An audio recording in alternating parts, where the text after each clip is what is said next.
11 drivers agreed to share what happened to them on those back roads. Some recorded their accounts on dash cams. Others wrote letters they never sent. A few whispered their confessions to dispatchers during frantic 911 calls. What they experienced out there in the dark, between mile markers that don't exist and towns that vanished decades ago, will make you understand why so many truckers refuse to drive through Oregon after sunset.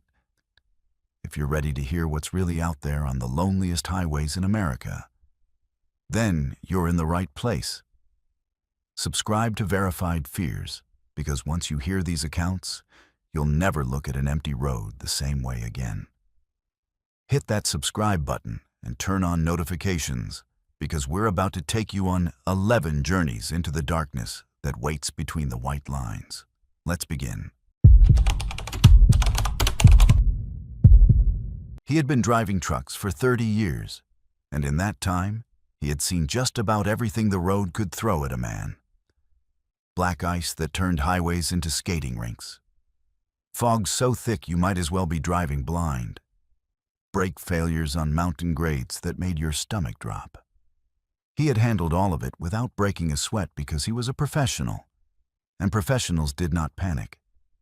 But what happened to him on Highway 26 3 months ago changed something fundamental in how he understood the world. The dashcam caught his voice that night, shaking in a way it had never shaken before. And the footage was later turned over to authorities who had no explanation for what it recorded. It was a Tuesday night, sometime around midnight, and he was hauling a load of lumber from the coast back toward Portland. Highway 26 through the Coast Range was a route he had driven hundreds of times. He knew every curve, every grade, every spot where deer liked to jump out. That night, the fog had rolled in thick from the Pacific, the kind that turned headlights into useless halos of diffused light. But he was not worried. He had driven through worse. The first thing he noticed was the silence. His radio had been playing classic rock, nothing fancy, just background noise to keep him company. Then it cut out. Not static, not a signal loss, just dead air. He figured it was the mountains interfering with the signal, so he reached over to switch to the CB radio. That was when he realized there was no static on the CB either. Complete silence. In 30 years, he had never heard a CB radio go completely dead. There was always something, always voices cutting through, even if it was just fragments of other drivers miles away, or the hiss and crackle of interference. But this was different. This was the absence of sound, like the radio had stopped trying to receive anything at all. He turned his attention back to the road, and that was when he saw it. At first, he thought it was just the fog playing tricks with his headlights, creating patterns in the mist that looked almost organic. But then he realized the patterns were not in the fog. They were on the road itself. The asphalt ahead of him seemed to be moving, not cracking or buckling like it does in an earthquake, but moving with a rhythm, expanding and contracting, rising and falling, breathing. He slowed the truck down, his hands tightening on the steering wheel. This could not be real. It had to be exhaustion, or maybe carbon monoxide leaking into the cab. But the longer he watched, the more undeniable it became. The road surface was pulsating like living tissue, like the chest of some massive creature drawing breath.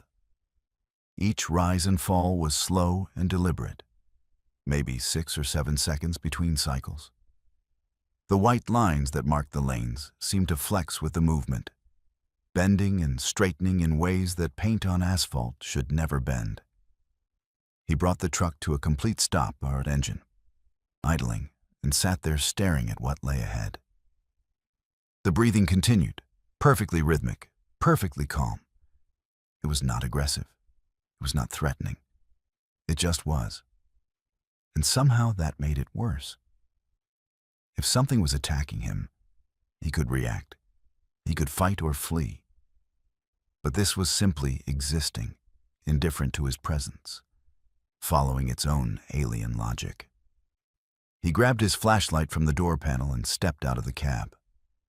The night air was cold and damp, smelling of pine and ocean salt. The fog pressed in around him, limiting his vision to maybe 20 feet in any direction. He walked slowly toward the front of his truck, keeping the beam of his flashlight trained on the road's surface. The asphalt continued its slow, steady breathing, up and down, up and down. He could not hear it, but he could see the shadows shifting with each rise and fall, could see small pieces of gravel rolling back and forth in response to the movement. He knelt down and reached out his hand, then stopped himself. Every instinct he had was screaming at him not to touch it. Instead, he watched the surface rise toward his outstretched fingers, then fall away. The movement created a subtle wind, a gentle exhalation that carried a smell he could not quite identify. Not decay exactly, but something organic and old and wrong. He stood up quickly and backed toward his truck. This was not something he could fix or understand or deal with. This was something he needed to get away from. But as he turned back toward the cab, he realized with a sinking dread that the road behind him was breathing too. The pavement under his boots was moving, rising and falling with that same steady rhythm. He was standing on it. He had been standing on it the whole time. His breath came faster now, and he scrambled back into the truck, slamming the door shut. He put the transmission in gear and pressed down on the accelerator, telling himself he would just drive across it, that it was still solid, still functional. The truck rolled forward onto the breathing section of highway, and he felt it immediately through the steering wheel. A pulsing sensation, like driving over speed bumps that appeared and disappeared in rhythm. The whole truck rocked gently with each breath of the road beneath him. He kept driving, eyes locked on the white lines ahead, trying to use them as a guide. But the lines were changing. They were moving independent of the breathing now, sliding across the asphalt like snakes. The dashed center line stretched and compressed, the segments growing longer and shorter. The solid white line marking the shoulder began to curl inward, creating spirals and loops that had not been there moments before. He was going 40 miles per hour, then 50, then 60, trying to outrun whatever this was. But it was not localizing. It was not ending. The entire highway ahead of him was alive, breathing and shifting and rearranging itself. The road curved where it had been straight. Hills appeared where the land had been flat. His GPS showed him traveling in a straight line west, but his eyes told him he was looping back on himself, circling through impossible geometry. The steering wheel began to feel different under his hands. Warmer, softer. He looked down and saw that the hard plastic was developing texture, growing almost organic to the touch. Tiny ridges formed across its surface, and he could swear he felt a pulse beneath his palms. He jerked his hands away, and the truck immediately began to drift, responding to the shifting road beneath it. He had no choice. He grabbed the wheel again, feeling that wrongness seep into his skin. His radio crackled back to life suddenly, but instead of music or voices, it produced a sound that matched the breathing of the road. A slow, rhythmic exhalation of static, perfectly timed with the rise and fall of the asphalt. The CB radio joined in a moment later, creating a stereo chorus of breathing that filled the cab. He reached out to turn them off, but the knobs would not move. They had become soft under his fingers, yielding like flesh. He did not know how long he drove through that impossible landscape. It could have been 10 minutes or 2 hours. Time felt elastic, stretching and compressing like the road itself. But eventually, without warning or transition, everything snapped back to normal. The road became solid and still. The white lines returned to their proper positions. His steering wheel was hard plastic again. Both radios went silent and then resumed their normal broadcasts mid-song, as if they had never stopped. He pulled over onto the shoulder as soon as he found a wide spot and sat there shaking, his whole body drenched in cold sweat. The highway behind him looked perfectly normal. The fog was lifting slightly, and in his mirrors he could see the regular, static, blessedly unchanging asphalt stretching back into the darkness.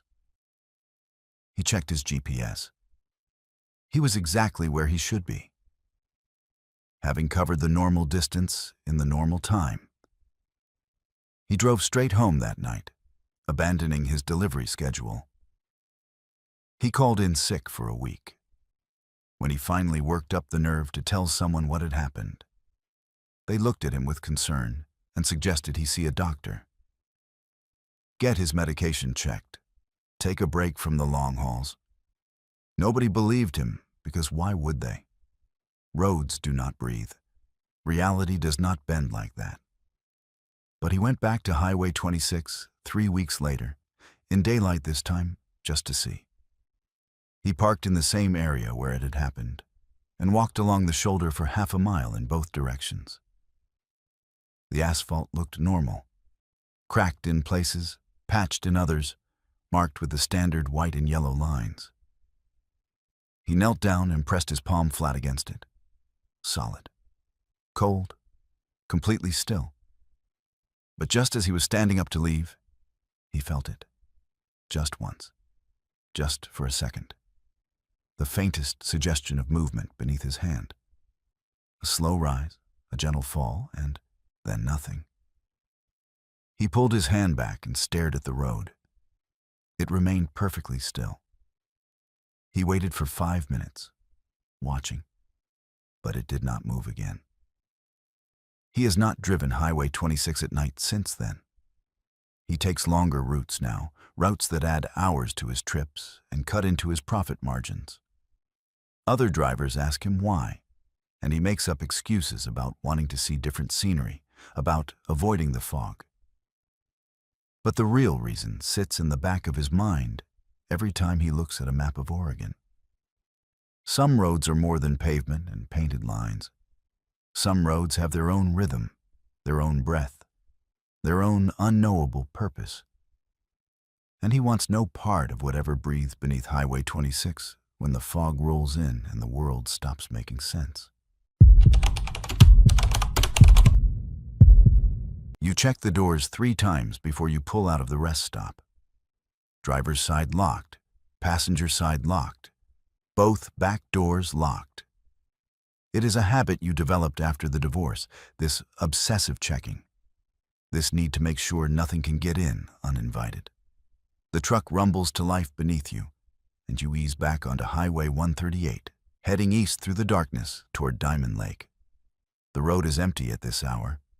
Just you and the tall pines that press in from both sides, their shadows swallowing the moonlight. You are running. Not from anything specific, or maybe from everything at once. The house you cannot afford anymore. The lawyer's bills stacked on the kitchen counter. The voice of your ex-husband telling you that you were never good enough, never present enough, never enough. So you took this job.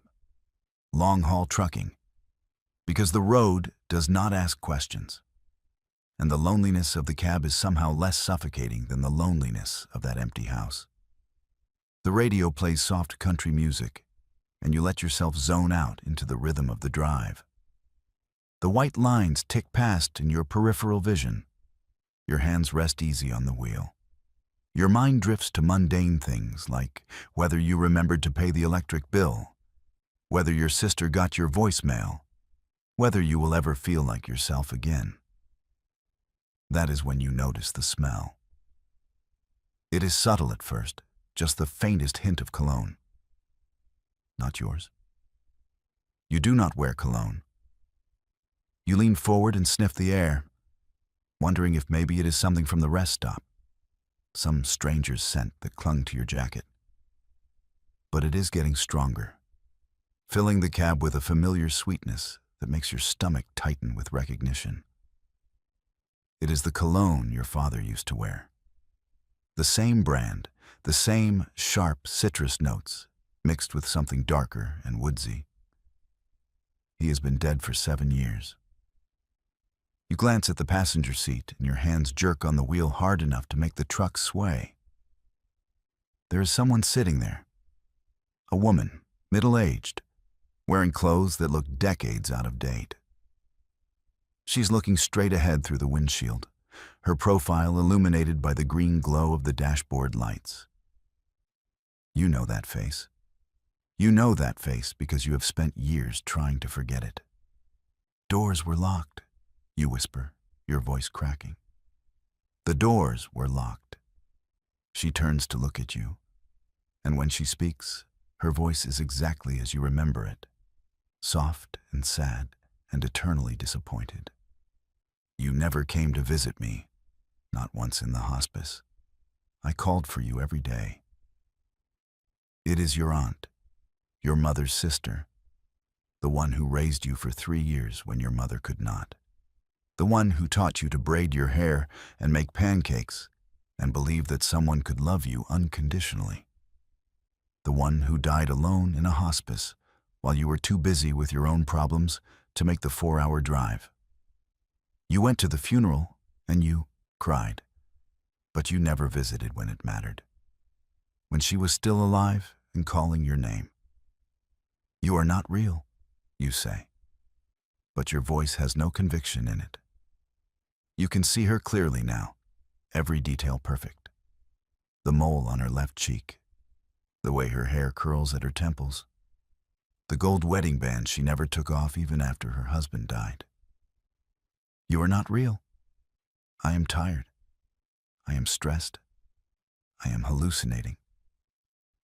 You were always good at making excuses, she says, and the disappointment in her voice cuts deeper than any knife.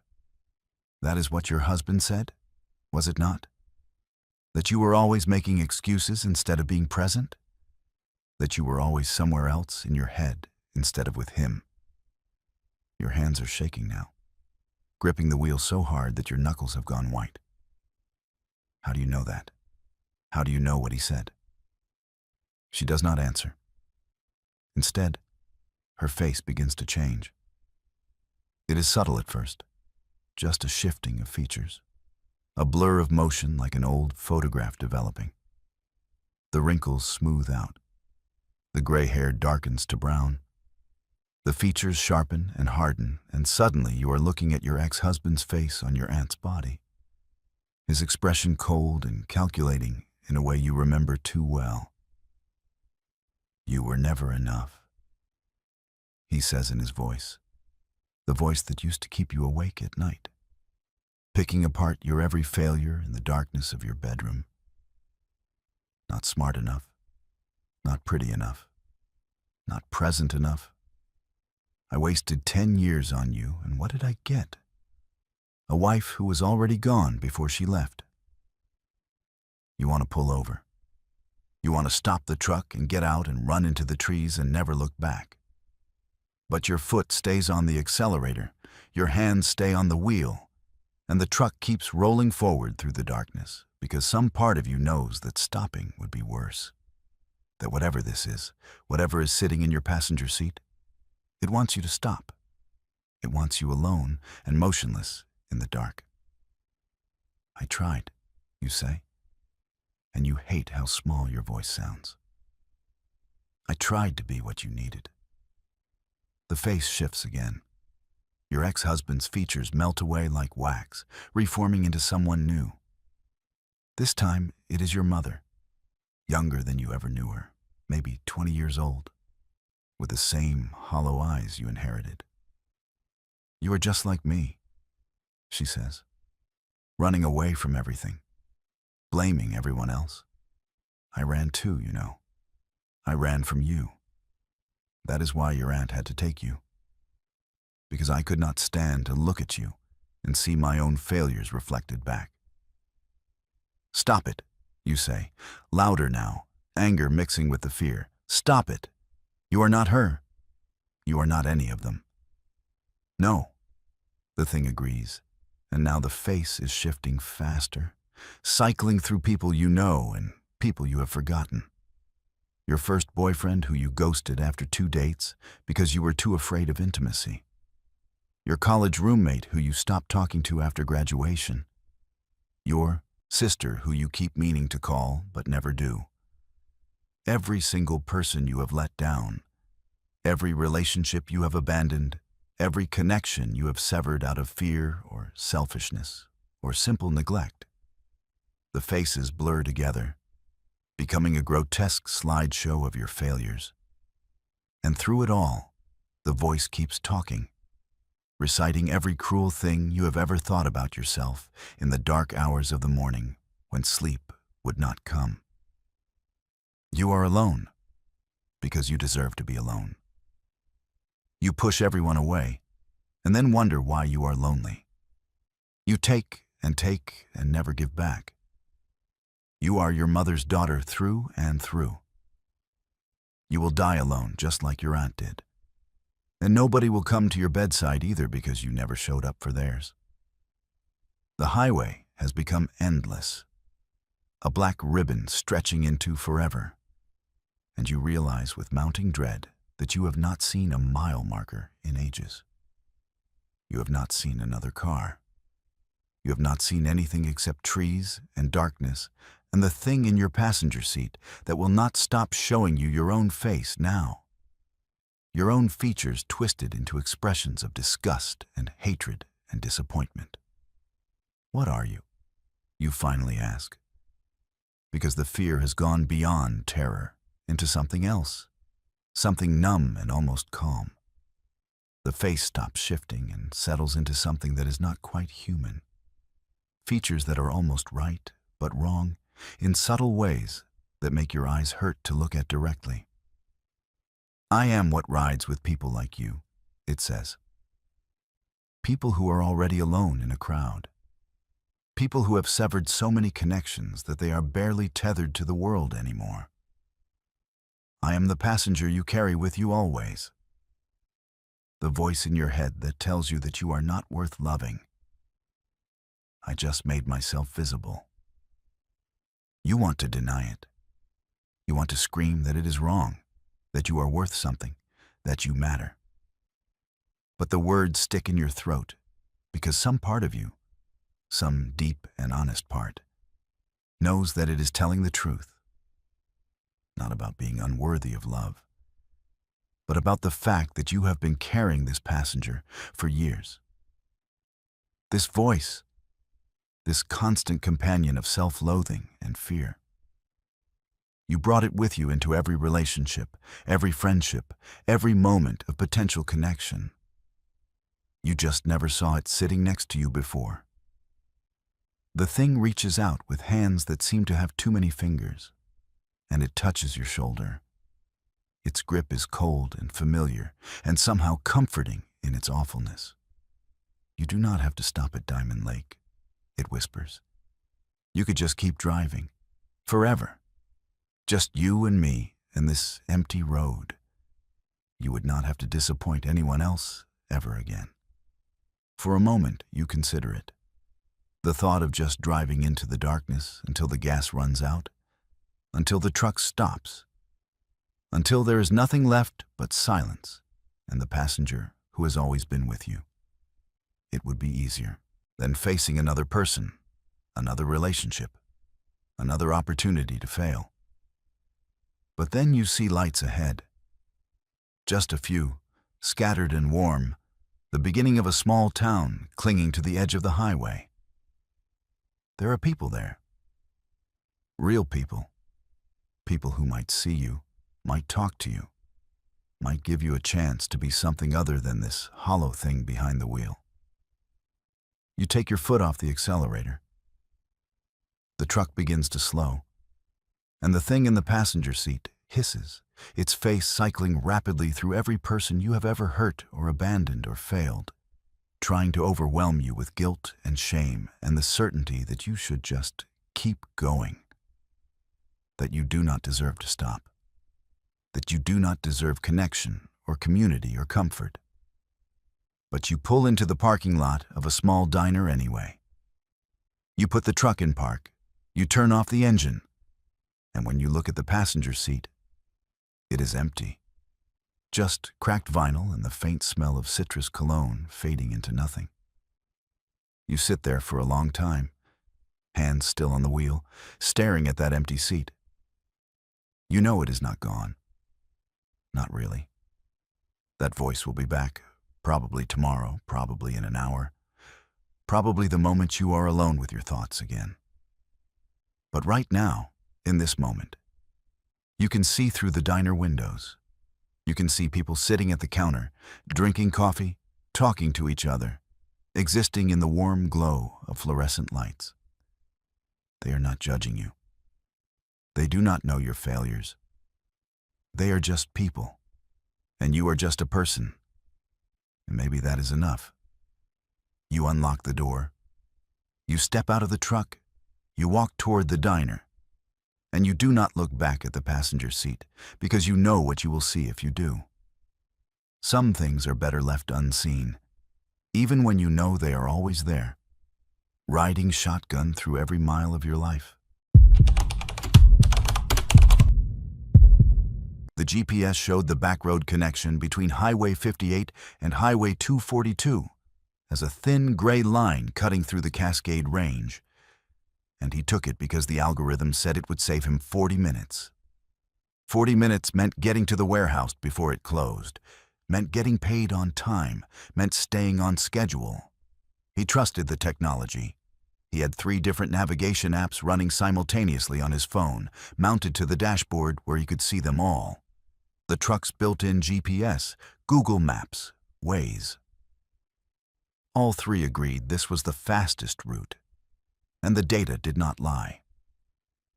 The road was narrower than he expected, barely 2 lanes wide, with gravel shoulders that disappeared into thick stands of Douglas fir and hemlock that pressed close on both sides. But it was paved and well maintained, and his headlights cut through the darkness easily enough. The clock on the dashboard read 11:47 p.m. He would make it. He always made it. He was checking his speed when he noticed the trees in his passenger side mirror. They were moving, not swaying in wind, but actually moving, shifting position, getting closer to the road. He glanced at the mirror again, then out the passenger window. The forest was dense, yes, but it was not moving. It was just trees standing where trees should stand. He looked back at the road and told himself it was a trick of the headlights, a parallax effect caused by his motion relative to the stationary forest. But then his phone chimed. The Waze app had updated with a warning symbol he had never seen before. Not traffic, not construction, not even an accident. Just a red exclamation point with text that made no sense. Object in road. Proceed with caution. He dismissed it and kept driving. The trees in his mirror were definitely closer now. He could see individual trunks that had been farther back moments ago now, standing at the very edge of the road. He slowed down, then stopped completely, and the forest stopped too. For maybe 30 seconds, everything was perfectly still. The engine idled. The headlights illuminated 50 feet of empty pavement ahead. The trees stood motionless on both sides. Then he saw one move, a tall pine on the passenger side. It did not sway or bend. It lifted its root system out of the ground with a wet tearing sound that he could hear even through the closed windows of the cab. The roots reformed themselves into something like legs, tangled and jointed in ways that made his eyes hurt to track. The tree took a step toward the road. Then another. Then a dozen more trees around it did the same thing. He put the truck in gear and accelerated hard. The engine roared, and the tires grabbed asphalt, and he was moving again. 60 miles per hour on a road built for 40. not caring about safety or caution anymore because the trees were walking now. Actually walking. He could see them in both mirrors, a line of conifers stepping out of the forest on their root legs, moving onto the road behind him. His phone was going crazy. All 3 navigation apps were flashing warnings. The GPS was recalculating his route over and over, the screen flickering between different paths that all led nowhere. Google Maps had frozen on a satellite view that showed nothing but green forest in every direction, no roads visible at all. Waze was showing his location as a blue dot surrounded by hundreds of red hazard markers that filled the entire screen. He did not look at the phones anymore. He looked at the road and he drove. And in his mirrors, he watched the forest follow him. They were not running. They did not need to run. They were simply maintaining pace, 100 yards behind, maybe less. A wall of walking trees that stretched across the entire width of the road. Tall pines with roots that moved like spider legs. Thick firs that swayed as they walked, their branches reaching out toward each other. Hemlocks that bent and straightened with each step in a motion that looked almost like breathing. The road curved, and he took the turn too fast, feeling the trailer fishtail slightly before he corrected. The trees followed through the curve, perfectly coordinated, not losing any ground. He pressed the accelerator harder. 70 miles per hour now. 80. The truck was shaking and the engine was screaming, and the forest behind him was keeping pace.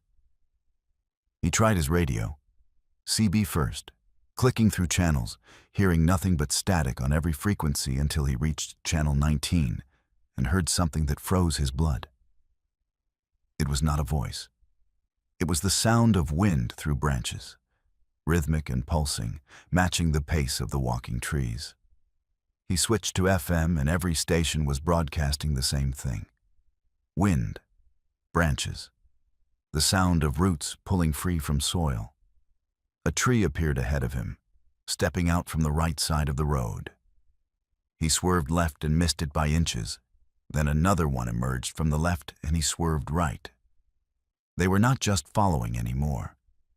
They were ahead of him. They were surrounding him. He could see them in the headlights now, dozens of trees moving in from both sides, creating a narrowing corridor that he had to navigate at 85 miles per hour. One of them got close enough to scrape against the trailer, a screech of bark against metal that he felt through the entire truck. His side mirror showed the tree keeping pace for a moment, its branches reaching toward his window before it fell back and rejoined the mass behind him. They were testing him, learning his speed, figuring out his limits. His GPS suddenly showed a clear route ahead, a straight line for 3 miles, then a turn back onto Highway 242. Safety, civilization, roads that stayed in one place, and trees that stood still like they were supposed to. He just had to maintain his speed for 3 more miles. He could do that. The data said he could do that. But the forest was getting closer. He could see it, clearly now in his mirrors. The wall of walking trees that had closed to within 50 yards. They had learned his speed, and they were matching it, and now they were exceeding it. Roots lifted and fell in perfect synchronization, creating a sound like thunder that he could hear over the roar of his engine. Branches tangled together overhead, forming a canopy that blocked out the stars. 20 yards behind him, then 10.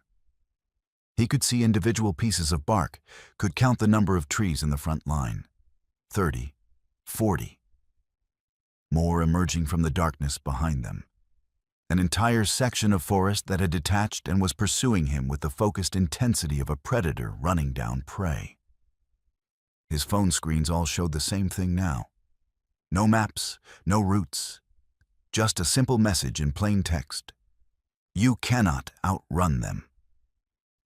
He reached down and threw the phone out the window without thinking, heard it shatter on the pavement behind him.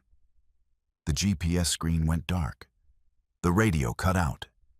Everything electronic in the cab stopped working simultaneously, and he was alone with just the engine and the road and the forest that wanted him. 5 yards behind. Close enough that a branch scraped across his trailer again. Longer this time, more deliberate. They were reaching for him. He pushed the accelerator to the floor and felt the truck respond 90 miles per hour, 95. Speeds that were insane on this narrow mountain road. But he had no choice, because the alternative was letting them catch him, and he did not want to know what would happen then. The trees behind him suddenly spread out, forming a V shape with him at the point. They were hurting him, channeling him towards something. He saw it ahead too late to react. A massive, old-growth Douglas fir standing in the middle of the road, its trunk wider than his trailer, its branches spread like arms, waiting to embrace. He hit the brakes hard, too hard, felt the trailer jackknife and the truck skid sideways. Time slowed down, and he could see everything with perfect clarity. The tree ahead, motionless, waiting. The forest behind, surging forward now that he was stopped, his hands on the wheel, white-knuckled and shaking. The road stretching away into darkness on both sides. The truck came to rest facing backward, headlights illuminating the wall of trees that had been chasing him. They were stopped now, maybe 20 feet away, their root legs planted firmly on the asphalt. They were not moving closer. They were just standing there, waiting, watching him with whatever passed for awareness in ambulatory trees. He sat frozen, engine still running, staring at them through the windshield. They stood in perfect formation, hundreds of trees arranged in precise rows, branches interlocked overhead. The Douglas fir that had forced him to stop was behind him now. And he could hear it moving, hear the creak of wood and the scrape of roots on pavement as it approached his trailer. The trees ahead parted suddenly, creating a path down the center of their formation. The path led back the way he had come, back to Highway 58, back to known roads and normal reality. They were showing him the way out. They were giving him a choice. He put the truck in gear and drove forward slowly, into the gap they had made. The trees stood perfectly still as he passed between them, close enough that he could have reached out and touched bark if he opened his window. Close enough that branches brushed gently across his cab and trailer as he navigated the narrow passage. The sound they made was almost like whispering, wood rubbing against wood in rhythms that suggested communication. It took him 10 minutes to drive through the formation. 10 minutes of maintaining 5 miles per hour while surrounded on all sides by trees that could have crushed his truck if they had wanted to. But they did not want to. They just watched as he passed, their branches tracking his movement, their root legs shifting slightly to maintain formation. When he finally emerged from the other end, the road ahead was clear and empty. He accelerated gradually back to normal speed and drove without stopping until he reached Highway 58. When he looked in his mirrors, the forest behind him was just forest again. Stationary. Normal. Trees standing where trees belonged. He pulled into the first rest stop he found and sat there until dawn, watching the tree line, waiting for movement that never came. When the sun rose and traffic began to pass on the highway, he checked his GPS. The back road he had taken did not exist on any map. The route between Highway 58 and Highway 242 showed only official state highways, nothing else. The thin gray line he had followed into the mountains was gone like it had never existed at all. He filed a report with the state police later that day. They thanked him for his concern and suggested he get some rest. He tried to explain about the walking trees, about the forest that detached and pursued him, about the impossible route that disappeared from every map. They nodded and took notes and gave him a card for a counselor who specialized in helping truck drivers deal with stress and fatigue. He has not driven through the Cascades at night since then. He takes the long routes now, the official highways with lights and traffic and witnesses. Sometimes he still opens his map apps late at night, checking to see if that thin gray line reappears. It never does. But when he drives past forests after dark, he watches them in his mirrors, counting the trees at the edge of the road, making sure they stay the same distance away, that they are not stepping forward on route legs, that they are not following him with whatever unknowable purpose they served. Some roads only exist when the forest wants them to exist. And some forests only let you pass once before they close the path forever. She had been driving Highway 395 through the high desert for 6 hours straight. And the landscape had not changed in all that time. Sagebrush, dry earth, the occasional outcropping of volcanic rock breaking through the soil like bones through skin. The sun had set an hour ago, and now there was only darkness pressing in from all sides, broken occasionally by distant lights that might have been towns or might have been stars reflected in some trick of the atmosphere. This was the loneliest road she had ever driven, and she had driven them all. The CB radio crackled to life on Channel 19, pulling her attention from the hypnotic white lines. She had been monitoring it out of habit more than necessity. Most nights on this route, the radio stayed quiet. Too few trucks, too much empty space between them. But now a voice came through, female, strained with barely controlled panic. "This is anyone on 395 southbound approaching Lakeview. I need help. Something is wrong with my truck, and I do not know what to do." She reached for her handset, ready to respond, but the voice continued before she could key the mic. "I am about 15 miles north of town. There is a rest area coming up on my right. Mile marker 187. I think I should pull over, but I am afraid to stop. The engine sounds wrong. It has been making this grinding noise for the last 10 minutes, and it is getting worse." She checked her odometer and felt a cold weight settle in her stomach. She was at mile marker 172, 15 miles north of Lakeview, the exact location the voice had described. She keyed her mic. "This is southbound on 395. I am at your location, but I do not see anyone. What is your position?" No response.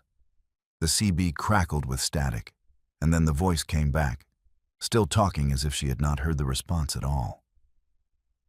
"The temperature gauge just spiked into the red. There is smoke coming from under the hood. I can see it in my headlights.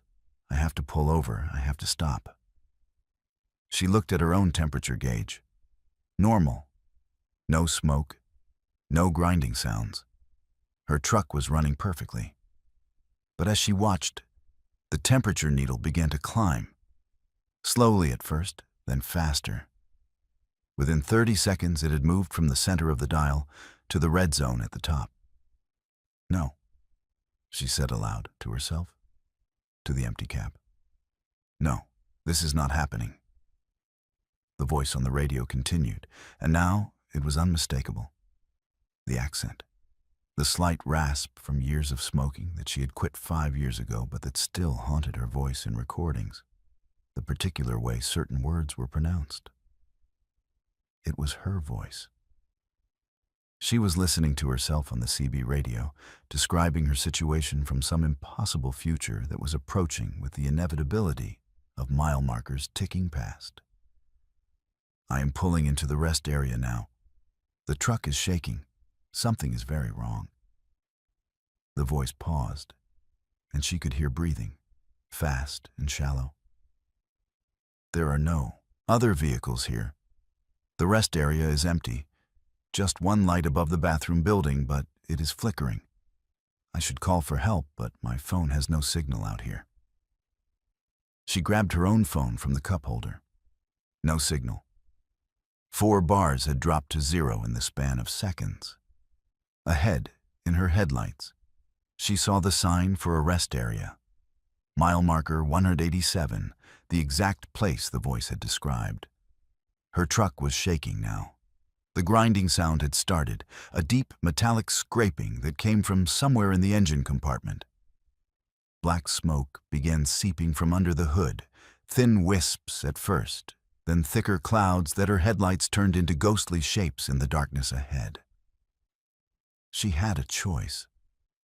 She could keep driving, ignore what the voice was telling her, refuse to pull into that rest area and break whatever chain of events was unfolding. But the temperature gauge was buried in the red now, and the smoke was getting worse.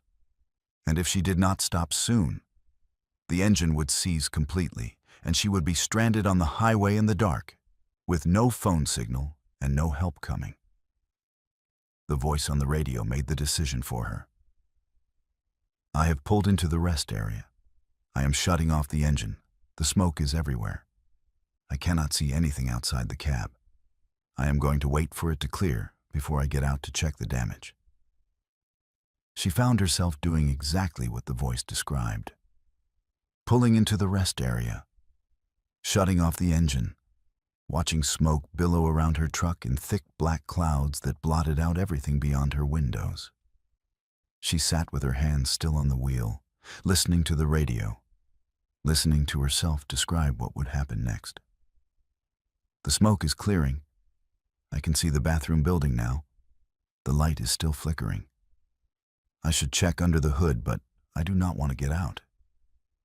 There is something wrong with this place. I cannot explain it, but everything feels wrong. The smoke outside her cab began to thin and disperse, and she could see the rest area taking shape in the darkness. A small concrete building housing bathrooms, a picnic table under a dead tree. The single light above the building flickering exactly as the voice had said, casting unstable shadows that moved with no relationship to anything real. She keyed her mic, trying to break the loop, trying to communicate with whatever version of herself was speaking. Stop. Do not get out of the truck. Whatever you are going to do, do not do it.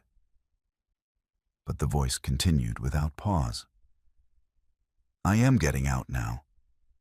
I need to see what is wrong with the engine. I need to know if I can fix it, or if I will be stranded here until morning. Her hand moved to the door handle without her conscious decision. She was operating on autopilot, following a script that had already been written, acting out events that had somehow already occurred.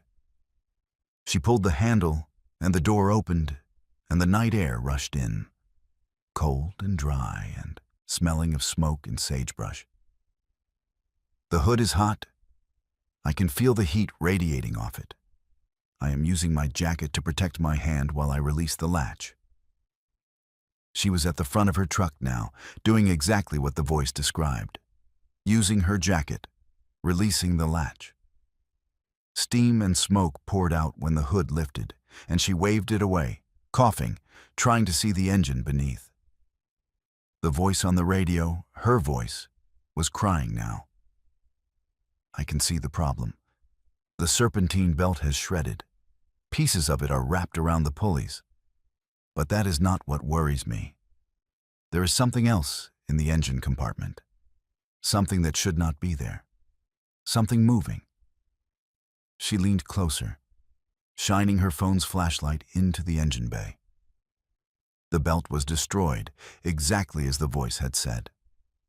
Ribbons of black rubber hung from various components. But there was something else. Something pale and organic pressed between the engine block and the radiator. It pulsed slowly, rhythmically, like tissue that was breathing. I do not know what I'm looking at. It looks like flesh, like something alive has grown into the engine. I need to touch it. I need to know what it is.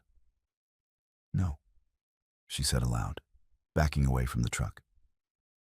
I am not doing that. I am breaking the pattern. I am not touching it. But her hand was already reaching forward, drawn by the same compulsion that had pulled her into the rest area. that had made her open the hood, that was guiding her through actions that felt simultaneously like free will and absolute inevitability.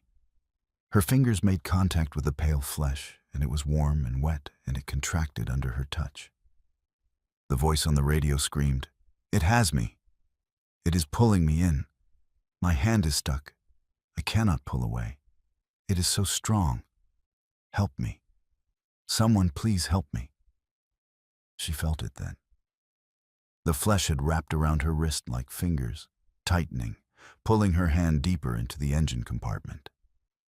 She braced her other hand against the truck's grill and pulled hard. But the grip only tightened. Her arm was being drawn in past her elbow now, the metal edges of the engine bay cutting into her skin. The voice on the radio was sobbing. Her voice, describing exactly what she was feeling in this moment, the pain and terror and helplessness. And then the voice said something that made her blood freeze. "Someone is coming. I can hear footsteps behind me. Slow footsteps, deliberate. Someone was here the whole time, watching, waiting for me to get trapped. I cannot turn around. I cannot see them. But I can hear them getting closer." She heard them too. Footsteps on gravel. Steady and unhurried, coming from the direction of the bathroom building, from the shadows beyond the flickering light. She tried to look back over her shoulder, but her position bent over the engine made it impossible to see. The thing in the engine pulled harder, and her shoulder slammed into the grill.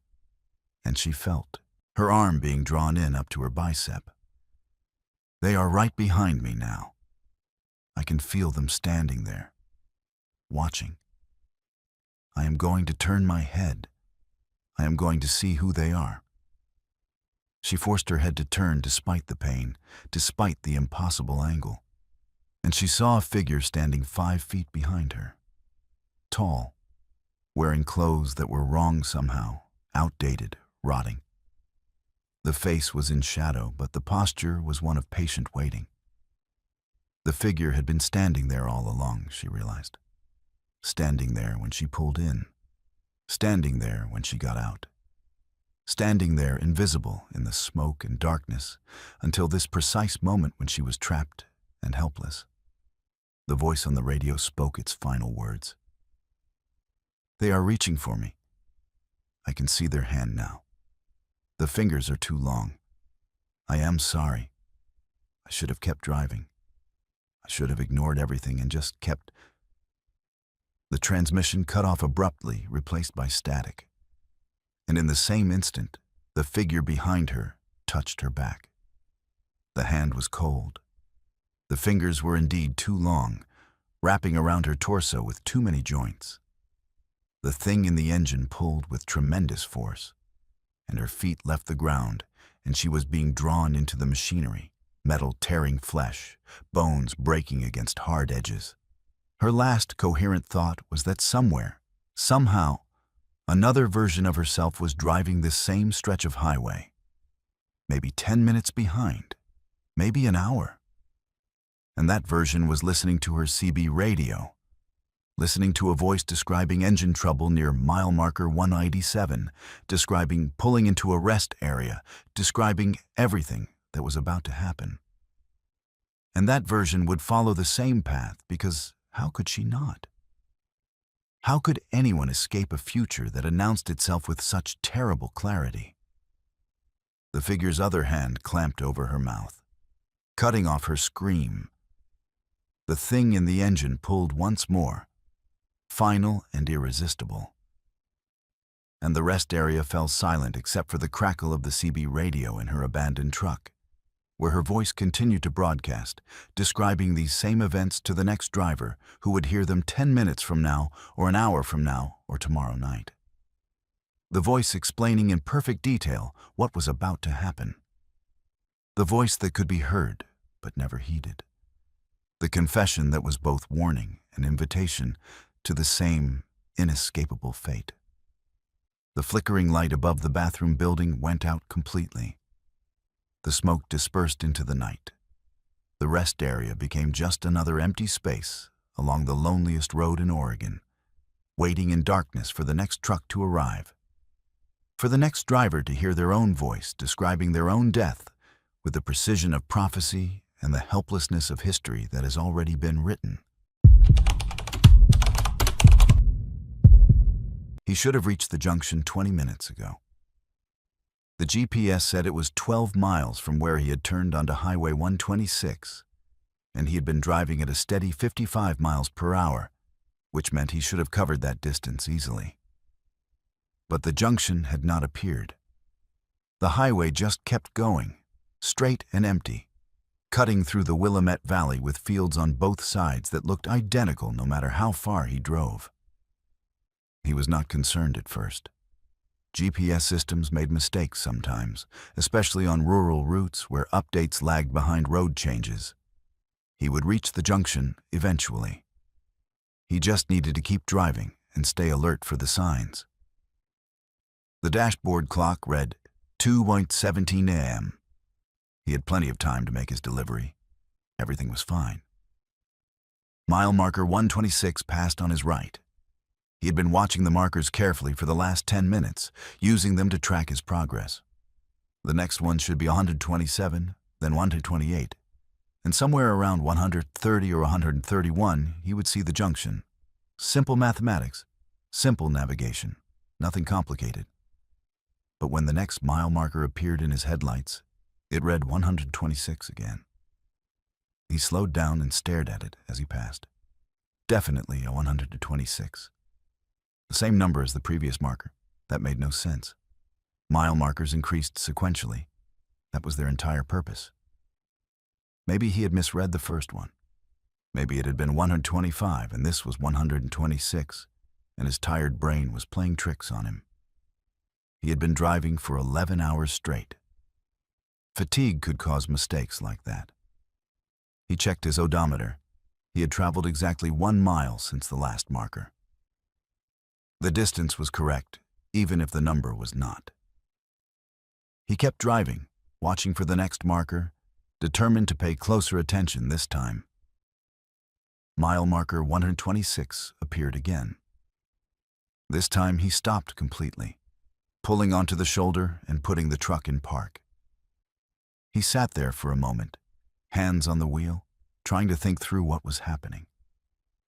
3 identical mile markers in a row was not possible. Someone must have installed duplicates by mistake. Road maintenance crew error. It happened. It was the only logical explanation. He looked at the fields on both sides of the highway. Flat and dark, disappearing into darkness beyond the reach of his headlights. No buildings, no lights. No signs of human activity except the road itself. The moon was a thin crescent overhead, providing almost no illumination. Everything looked exactly the same in every direction. He put the truck back in gear and continued driving. The next mile marker would be different. It had to be. Maybe 127, maybe back to 125. But it would be something other than 126 because the alternative was impossible, and he did not believe in impossible things. Mile marker 126. He drove faster now, pushing the speed to 65, then 70. The mile markers kept coming at regular intervals, and every single one read 126. He counted them. 10 in a row, 15, 20, all identical, all placed exactly 1 mile apart according to his odometer. But the numbers never changed. He tried his phone, no signal. He tried the CB radio, pure static on every channel. The FM radio picked up nothing but dead air and occasional bursts of interference that sounded almost like music but never resolved into anything recognizable.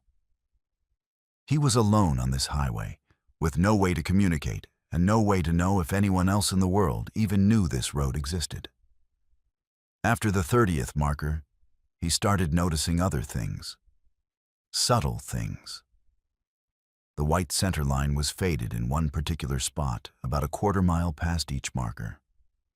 There was a specific section of shoulder where the gravel had spread onto the pavement, creating a gray patch about 6 feet long. A reflector post on the right side was bent at a slight angle. These details repeated. Exactly. Every mile. The same faded spot in the center line. The same gravel patch. The same bent reflector post. He was not passing through different sections of highway that happened to look similar. He was passing through the same section of highway over and over again.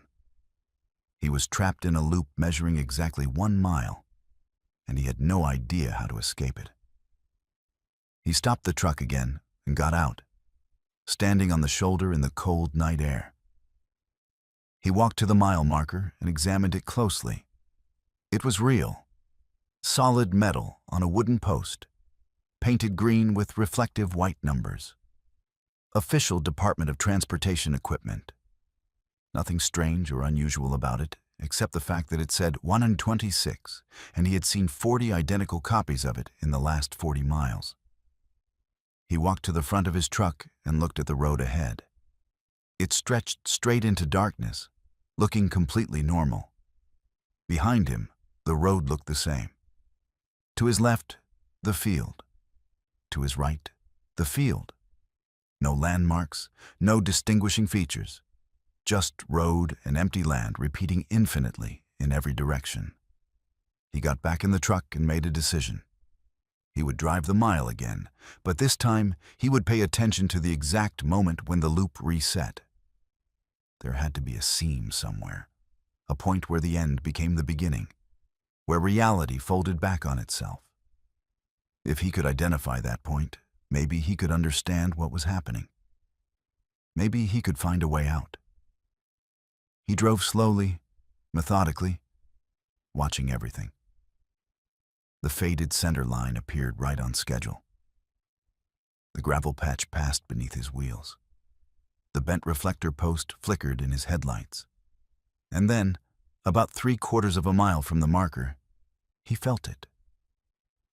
Not a physical sensation exactly, but a momentary disorientation, like stepping off a curb he had not seen. A brief sense of discontinuity. He looked in his rearview mirror and saw nothing behind him. No road, no mile marker, just darkness. He looked forward and saw the highway continuing normally. He checked his odometer, and it had reset to 0. The clock on his dashboard still read 2:17 a.m., the same time it had shown when he first noticed the repeating markers. Time was looping too. He drove through the loop again, counting seconds in his head. The entire circuit took exactly 8 minutes at his current speed. 8 minutes to travel 1 mile that somehow connected to itself, creating a closed circuit with no beginning or end. He was not driving on a highway anymore. He was driving on a Mobius strip of asphalt that existed outside normal space. On the 5th loop, he noticed the fields had changed. The darkness was deeper somehow, more absolute. When he shined his flashlight out the window, the beam seemed to stop after about 20 feet, absorbed by the black rather than reflecting back. The air smelled different too. Less like earth and growing things, more like concrete and stale water. On the 10th loop, the center line was no longer just faded, but actively crumbling, gaps appearing in the paint that widened with each circuit. The gravel patch had grown larger, spreading across half the lane. The bent reflector post had bent further, now angled at 45 degrees instead of the original slight tilt. On the 15th loop, he saw the first crack in the pavement, a thin line running perpendicular to his direction of travel, barely visible in his headlights. By the 20th loop, the crack had widened into a fissure 6 inches across and growing. The fields on both sides were no longer fields, but empty voids of pure darkness that his headlights could not penetrate at all. On the 30th loop, the mile marker itself was decaying. The paint had faded to a dull gray. The metal was rusting in real time, brown stains spreading across the surface like blood seeping through a bandage. The wooden post was splitting, long cracks running through the grain. He tried driving off the road on the 35th loop, turning the wheel hard and heading into what had once been a field. The truck drove forward normally for about 10 feet, then hit an invisible barrier that stopped it dead, engine still running but wheels finding no purchase. He backed up onto the highway, and the truck moved normally again. He was confined to the road. This mile of road. Nothing else existed anymore. On the 50th loop, the pavement was more cracked than solid surface. He had to navigate carefully, avoiding the worst of the fissures that now crossed the highway in dozens of places. The mile marker had collapsed entirely, just a pile of rusted metal and rotted wood. But each time he completed the circuit, it was standing again when he came around, a little more decayed than before, but still marking the same impossible mile. The dashboard clock had finally started moving on the 60th loop. 2:17 became 2:18. But his calculations said he had been driving for 8 hours. 8 hours completing 8-minute loops, watching reality decay around him, trapped in a mile of highway that was falling apart in slow motion. On the 75th loop, he saw another vehicle. A car, old and rusted, sitting on the shoulder ahead. He slowed as he approached it, hoping desperately for another person, for someone who could help or explain or even just confirm that he was not losing his mind. But when his headlights illuminated the car, he saw it was empty, abandoned. The windows were broken and weeds were growing through the chassis, even though there were no weeds anywhere else. The car was still there on the 76th loop, and the 77th, a permanent addition to the circuit. He realized with growing horror that it had probably belonged to someone else who had been trapped here, who had eventually given up and left their vehicle behind. How long ago? How many loops had they completed before they stopped? What had happened to them after they left the car? On the 90th loop, his truck began to show signs of decay. Small rust spots appeared on the hood. The paint was fading. The steering wheel felt different under his hands, the plastic degrading into something softer and more fragile. He was decaying too, he realized.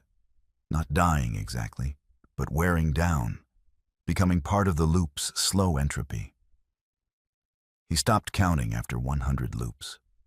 The road was barely passable now, great sections of pavement missing entirely, forcing him to navigate across bare earth that matched the void around it.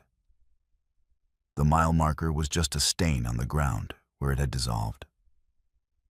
His truck sputtered and coughed, mechanical systems failing one by one as whatever force governed this place stripped them away. He no longer remembered what he had been hauling or where he had been going.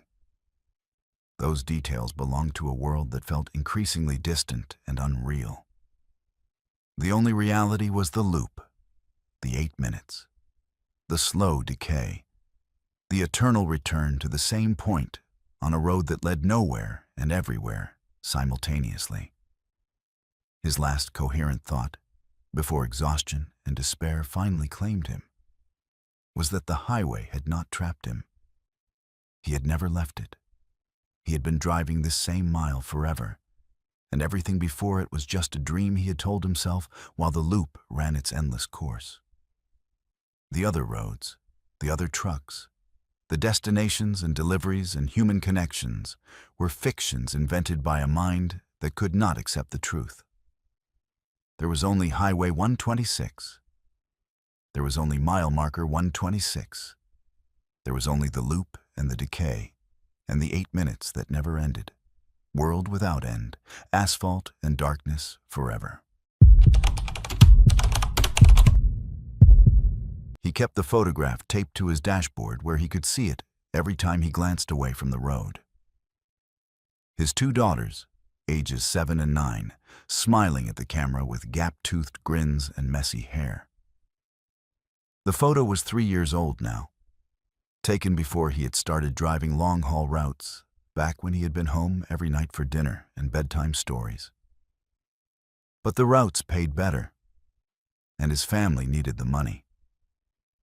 So he spent his nights on highways instead of in his daughter's bedroom reading about princesses and dragons. Highway 22 through the Santiam Pass was familiar territory. He had driven it dozens of times, knew every curve and grade, every scenic overlook and rest area. Tonight, the road was wet from recent rain, the pavement gleaming black in his headlights, puddles collecting in the low spots where the asphalt had settled unevenly over the years. It was almost midnight, and he had the highway entirely to himself. The first time he saw the child, he thought it was just a reflection of his own headlights playing tricks in a puddle. A pale shape, small and indistinct, visible for just a moment as he passed. He did not think much of it. Tired eyes saw all kinds of things on night drives. Shadows became deer, reflections became people. The mind filled in details that were not really there. But then he saw it again in his side mirror. A child standing on the shoulder behind him, visible for just a second before the angle changed and the image was gone. He looked in his rearview mirror, but saw only empty road. No child. Nothing but wet pavement and darkness. He told himself it was nothing. Exhaustion creating phantoms. He had been driving for 9 hours with only brief stops for fuel and food. His mind was playing tricks. That was all. Perfectly normal. Perfectly explainable. The child appeared in a puddle 5 minutes later. This time he saw it clearly in the brief instant before his tires sent up spray that obscured everything. A girl, maybe 8 or 9 years old, with long dark hair and pale skin. She had been standing in the water. Or rather, her reflection had been there, even though no physical child stood above the puddle. Just the reflection. Just the image. He slowed down without really deciding to. Some instinct telling him that something was wrong, that he needed to pay attention. The road climbed steadily into the mountains, passing through dense forest on both sides.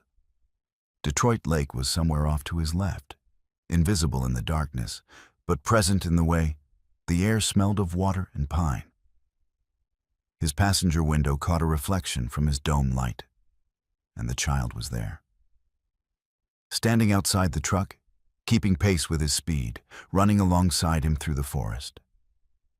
Her face was pressed close to the glass, close enough that he could see her features clearly now. She was not looking at the road or at where she was running. She was looking directly at him. He jerked his eyes back to the highway, heart pounding. When he looked again at the window, it showed only darkness and trees. No child. The reflection had vanished, but his hands were shaking on the wheel and his breath came fast and shallow. The chrome of his side mirror caught the next image. The child standing in the bed of his trailer, riding along with him, her small hands gripping the edge for balance. The same pale face, the same dark hair, the same eyes fixed on him with an intensity that made his skin crawl. He looked directly at the trailer in his mirror and saw nothing on it. Just when he looked at the chrome, at the reflective surfaces, she appeared.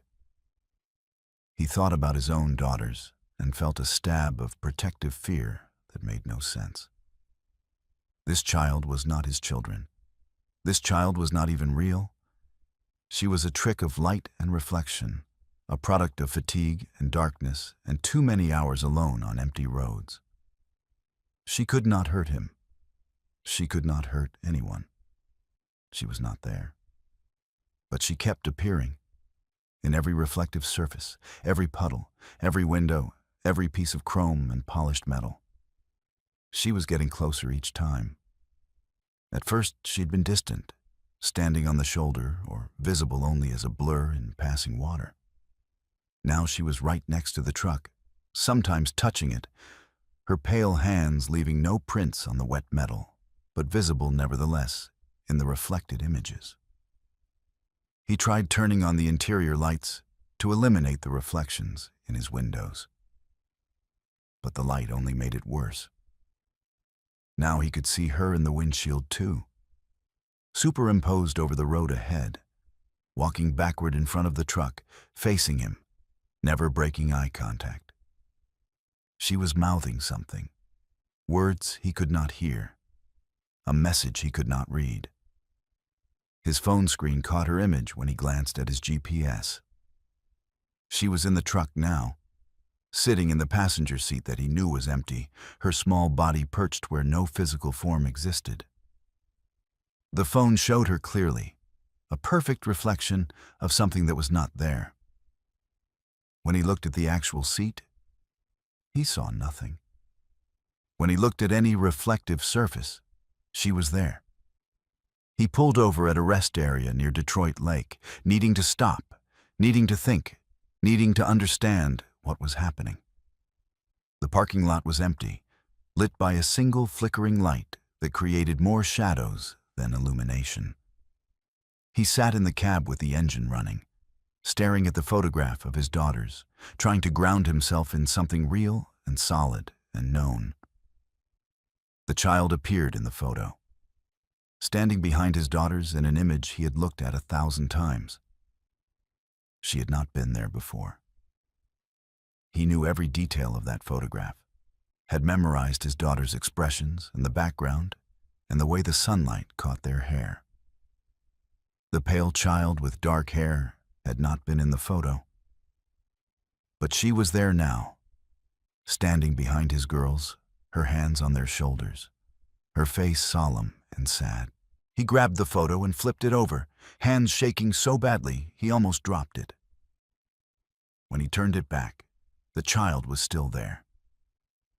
Closer now, leaning between his daughters, her face level with theirs, her arms around their shoulders, protective, possessive, claiming.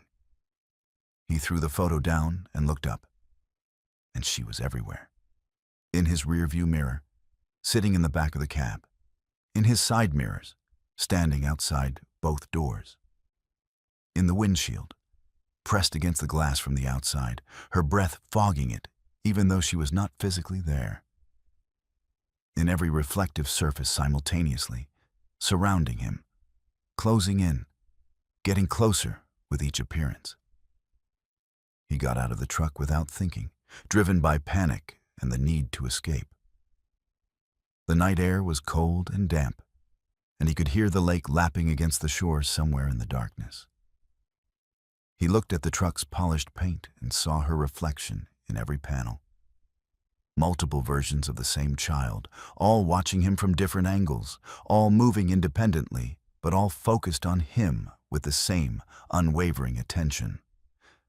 There was a bathroom building at the edge of the lot, concrete and institutional, with a metal door that reflected his flashlight beam. He walked toward it, thinking vaguely that he could splash cold water on his face, that he could break whatever fugue state had taken hold of him. But as he approached, he saw that the metal door was covered in her images. Dozens of reflections, overlapping and shifting, creating a mosaic of the same pale face and dark hair and sad eyes.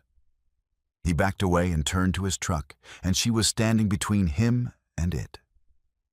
Not a reflection this time, a physical presence, solid and real and undeniable. The child stood in the parking lot wearing clothes that looked old, a simple dress that might have been white once, but was now gray and stained. Her feet were bare. Her hair hung in wet tangles. And when she opened her mouth to speak, he heard a voice that came from everywhere and nowhere, echoing across the empty lot. "They took us into the woods," she said. "All of us children from the camp. They said it was an accident. They said the fire spread too fast. But we know the truth. They left us there. They locked the doors and left us there to burn." He wanted to run, but his legs would not move. He wanted to speak, but his voice had frozen in his throat. He could only stand and stare as the child took a step closer, her bare feet leaving wet prints on the dry pavement. "We have been here so long," she continued, "waiting by the lake where they dumped what was left of us, waiting for someone who would see, someone who would remember, someone who has children of their own and understands what was taken from us." She was close enough now that he could smell the smoke on her, could see the burns on her skin beneath the dirt and water damage. She was not a living child. She had never been alive, not in his lifetime. She was something that had died decades ago, something that had lingered in this place, trapped between the world of reflections and the world of substance. "You have to tell them," she said. And now her voice was not one voice, but many. A chorus of children speaking in unison. "You have to tell them we did not die in an accident. You have to tell them we were murdered. You have to tell them we are still here, waiting, watching, remembering." Then she was gone, not fading gradually or walking away, but simply ceasing to exist between one moment and the next. The parking lot was empty, except for him and his truck, and the flickering light casting its unstable shadows. He stood there for a long time, shaking, trying to process what had happened, trying to decide if it had been real or if his exhausted mind had finally broken under the strain of too many nights alone. He got back in his truck and sat there until dawn, too afraid to look at any reflective surface, too afraid to close his eyes and see what might be waiting behind his eyelids. When the sun finally rose and morning traffic began to pass on the highway, he started his engine and drove away from that place, leaving the rest area and Detroit Lake behind. But the child came with him. Not physically, not standing beside him or sitting in his passenger seat, but present nevertheless in every reflection. She was always there now, visible whenever he looked at his mirrors or his phone screen or any surface that could show him his own image. She stood behind him, her hands on his shoulders, her face sad and patient and eternally waiting. He stopped driving long-haul routes after that, took a job closer to home, one that let him be with his daughters every night. He told his wife it was because he missed his family too much, because the money was not worth the time away. He never mentioned the child. He never spoke about what he had seen at Detroit Lake. But sometimes, when he looks at photographs of his daughters, he sees another child standing with them, pale and sad and forever young. A ghost who found him on a wet highway through the mountains. A voice for the forgotten dead who chose him to carry their story. And in every reflection, she is watching, waiting, reminding him that some things cannot be driven away, that some passengers ride with you forever, whether you acknowledge them or not. He had seen death before. 3 tours in the Marines, 2 in Iraq and 1 in Afghanistan, had shown him more than most people would see in 10 lifetimes. He had watched friends die. He had killed enemies. He had walked through villages where death hung in the air like humidity. So when people asked him if he believed in ghosts, he always gave the same answer. The dead stay dead. They do not come back. They do not haunt. They just stop existing. And the world moves on without them. Highway 97 through the Ochoko Mountains was a route he drove once a month, hauling timber from the mills near Bend up to Washington. It was lonely country, high desert transitioning to pine forest, with small ghost towns like Shaniko marking the spots where civilization had tried and failed to take root. He liked the emptiness. After years of noise and chaos and constant threat, the silence of these roads felt like medicine. It was just past midnight when he saw the first truck. An old Peterbilt, maybe from the 70s. Its chrome dulled with age and its paint faded to a color that might have been red once, but was now closer to rust. It was pulled over on the shoulder about a quarter-mile ahead, emergency flashers blinking in the darkness. He slowed down as he approached, checking to see if the driver needed help. That was the code among truckers. You did not pass someone in trouble without at least asking. But as his headlights swept across the old Peterbilt, he saw that no one was standing beside it. The cab appeared empty. The flashers continued their rhythmic pulse, but there was no sign of the driver. He considered pulling over anyway, but something about the truck made him uneasy. It looked wrong somehow. Too clean for its apparent age. Too perfectly positioned on the shoulder. Too still, as if it was not really a truck at all, but a photograph of one. A two-dimensional image pretending to have depth. He drove past it and checked his mirror. The old Peterbilt was pulling back onto the highway behind him, its lights coming on, falling into line about 100 yards back. He had not seen anyone get in. He had not seen it start. It was just suddenly there, moving, following him through the darkness. He told himself the driver had been in the cab the whole time, maybe sleeping, maybe on the radio. He told himself there was nothing strange about another truck heading north on the same highway at the same time. It was a coincidence. That was all. But his hands tightened on the wheel anyway, and he found himself watching his mirrors more than the road. The second truck appeared 5 miles later.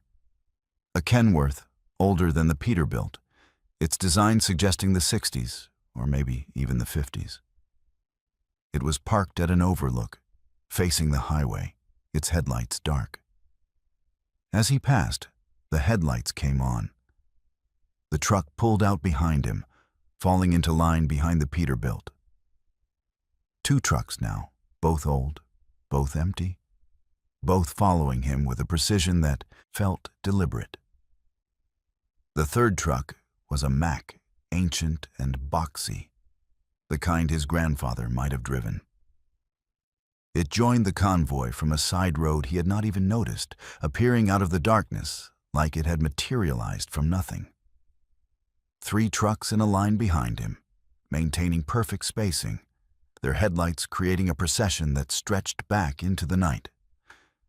He tried the CB radio, channel 19 first, then working through all the others. Nothing but static. He tried his phone. No signal, even though he knew this stretch of highway usually had decent coverage.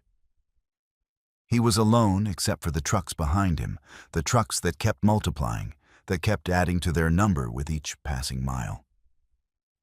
A Freightliner joined from the southbound lane, crossing over in front of oncoming traffic that did not exist, falling into line. Then a white. Then a Diamond T that looked like it belonged in a museum. Then more, their makes and models spanning decades, each one older and stranger than the last. Some of them should not have been running at all. Some of them should have been scrap metal 40 years ago. But they were there, real and solid, following him through the mountains in a convoy that now numbered more than a dozen. He accelerated, pushing his truck to 70, then 80. The convoy matched his speed effortlessly. He slowed to 40. They slowed with him. They were not trying to pass. They were not trying to catch him. They were just there, maintaining their formation, keeping pace, waiting for something. The lead truck, the old Peterbilt that had started all this, began to pull alongside him. He did not look at it. He kept his eyes on the road ahead, but he could see it in his peripheral vision, could see its chrome glinting in his headlights, could see the way it moved with an unnatural smoothness, like it was not really driving, but gliding. It matched his speed perfectly, staying alongside, and he could not help himself. He looked. He looked at the cab and saw the driver for the first time. A man, middle-aged, wearing clothes from another era. The driver was looking back at him, and his eyes were hollow, empty spaces where eyes should have been. The driver smiled, and his teeth were broken and stained, and he raised one hand off his steering wheel and pointed ahead. Following the gesture, he saw it. A mile marker, green and white, standing on the shoulder. Mile marker 97. But there was something written beneath the number, spray-painted in red letters that should not have been there. A date. And as he passed close enough to read it, he felt his stomach drop. It was tomorrow's date. The day after today. A date that had not happened yet. The Peterbilt dropped back, and another truck took its place. This one was even older, a haze from the 40s or 30s, impossibly ancient, its body held together with what looked like rust and willpower. The driver was younger, wearing a military uniform that belonged to World War II. His face was burned, skin blackened and peeling, and he raised his hand and pointed ahead just like the first driver had. Another mile marker appeared. Mile marker 98. Same red letters beneath the number. Same date. Tomorrow's date. The date he was supposed to die. The trucks took turns pulling alongside him after that. Each one had a driver. Each driver looked different, wore different clothes from different decades, showed different signs of how they had died. Crushed skulls, twisted necks, bodies burned or broken or torn apart. Each one pointed ahead. Each one showed him another mile marker with that same date written in red. He understood now what they were. These were the men who had died on this highway. Decades of truckers who had crashed or broken down or simply vanished, who had met their ends on this stretch of road through the Ochoco Mountains. They were showing him his future. They were showing him that he was going to join them. That somewhere ahead, on one of these curves or hills or straight stretches, something would happen. An animal in the road, ice on the pavement, a mechanical failure. It did not matter what. The result would be the same. Tomorrow's date, his name added to the list, his truck added to the convoy, mile marker 99 passed, mile marker 100, each one marked with red, each one counting down to something inevitable. The convoy had grown to 30 trucks now, maybe more, all following, all waiting, all patient because they had nothing but time and he was running out of it. He tried to turn off the highway, but every side road he approached had a truck blocking it. One of the ghost trucks parked across the entrance, its driver watching with those hollow eyes, making sure he stayed on course. He tried to stop, pulling onto the shoulder and shutting off his engine. But the trucks pulled over too, forming a semicircle around him, their engines idling, their drivers visible in their cabs, waiting for him to continue. When he started his engine again, they followed. When he pulled back onto the highway, they reformed their convoy.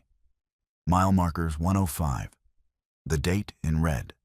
His hands were shaking on the wheel now, sweat running down his face despite the cold night air. He was looking for it, whatever it was, whatever would kill him. But the road looked normal, empty and dark and perfectly safe.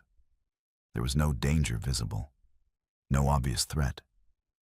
Just mile markers counting up and ghost trucks following and a date written in red that promised his death. One of the trucks pulled alongside again. This driver was recent, modern clothes, modern haircut. The truck was from the 90s, not ancient like the others. The driver's neck was bent at an impossible angle, his head lolling to one side, and he was not pointing forward like the others. He was pointing at something on the dashboard, a logbook. He was holding it up against his window, showing pages filled with violations. Too many hours. Too little sleep. Days of driving without proper rest. The realization hit like a physical blow. He checked his own logbook, the hours he had been recording. He had been fudging the numbers for weeks, driving longer than he should, skipping required rest periods, pushing himself to make more deliveries and earn more money. He was exhausted. He had been fighting sleep for the last hour, had felt his eyes closing, had caught himself drifting in his lane more than once. The trucks were not going to kill him. He was going to kill himself. Somewhere in the next few miles, he would fall asleep at the wheel. He would drift off the road or into oncoming traffic. The crash would come tomorrow, in the early morning hours, just as the red letters promised. And after, he would join the convoy. He would drive these roads forever, hollow-eyed and dead, following the next driver who was heading toward his own date, written in red. Mile marker 110 appeared ahead. He could see something written on it, even from a distance. More red letters. But as he got closer, he realized it was not a date this time. It was 2 words. Pull over. He looked at the trucks surrounding him. They had all stopped following. They were just scattered along the highway now, parked at various points, their drivers watching, waiting to see what he would do. The Peterbilt that had started everything was ahead of him, pulled onto the shoulder, its emergency flashers blinking just like they had been when he first saw it. The driver was standing beside it now, visible in the darkness, and he was pointing at the shoulder. Not threatening, not demanding, just pointing, showing him where to stop. He pulled over. He shut off his engine. He sat there in the silence, hands still on the wheel, heart pounding, trying to process what had just happened. The convoy of ghost trucks remained visible in his mirrors for maybe 30 seconds, their headlights creating a string of lights that stretched back along the highway. Then, one by one, they blinked out. The trucks vanished like they had never existed at all. He climbed into his sleeper berth and lay there shaking. He did not sleep, could not sleep, but he stayed parked for 6 hours until dawn broke over the mountains. When he finally started his engine again and pulled back onto the highway, he drove carefully, slowly, watching for any sign of the convoy. But the road was empty. Normal traffic began to appear as morning progressed, other truckers on their routes, cars heading to work. The world returned to its regular rhythm. He never drove that route at night again. He scheduled his runs to pass through the Ochoko Mountains during daylight only. And he kept his logbook honest after that, recording real hours, taking required rest breaks, never pushing beyond his limits. Because he had seen the convoy of the dead, and he understood what they had shown him. Not that death was inevitable, but that it was a choice.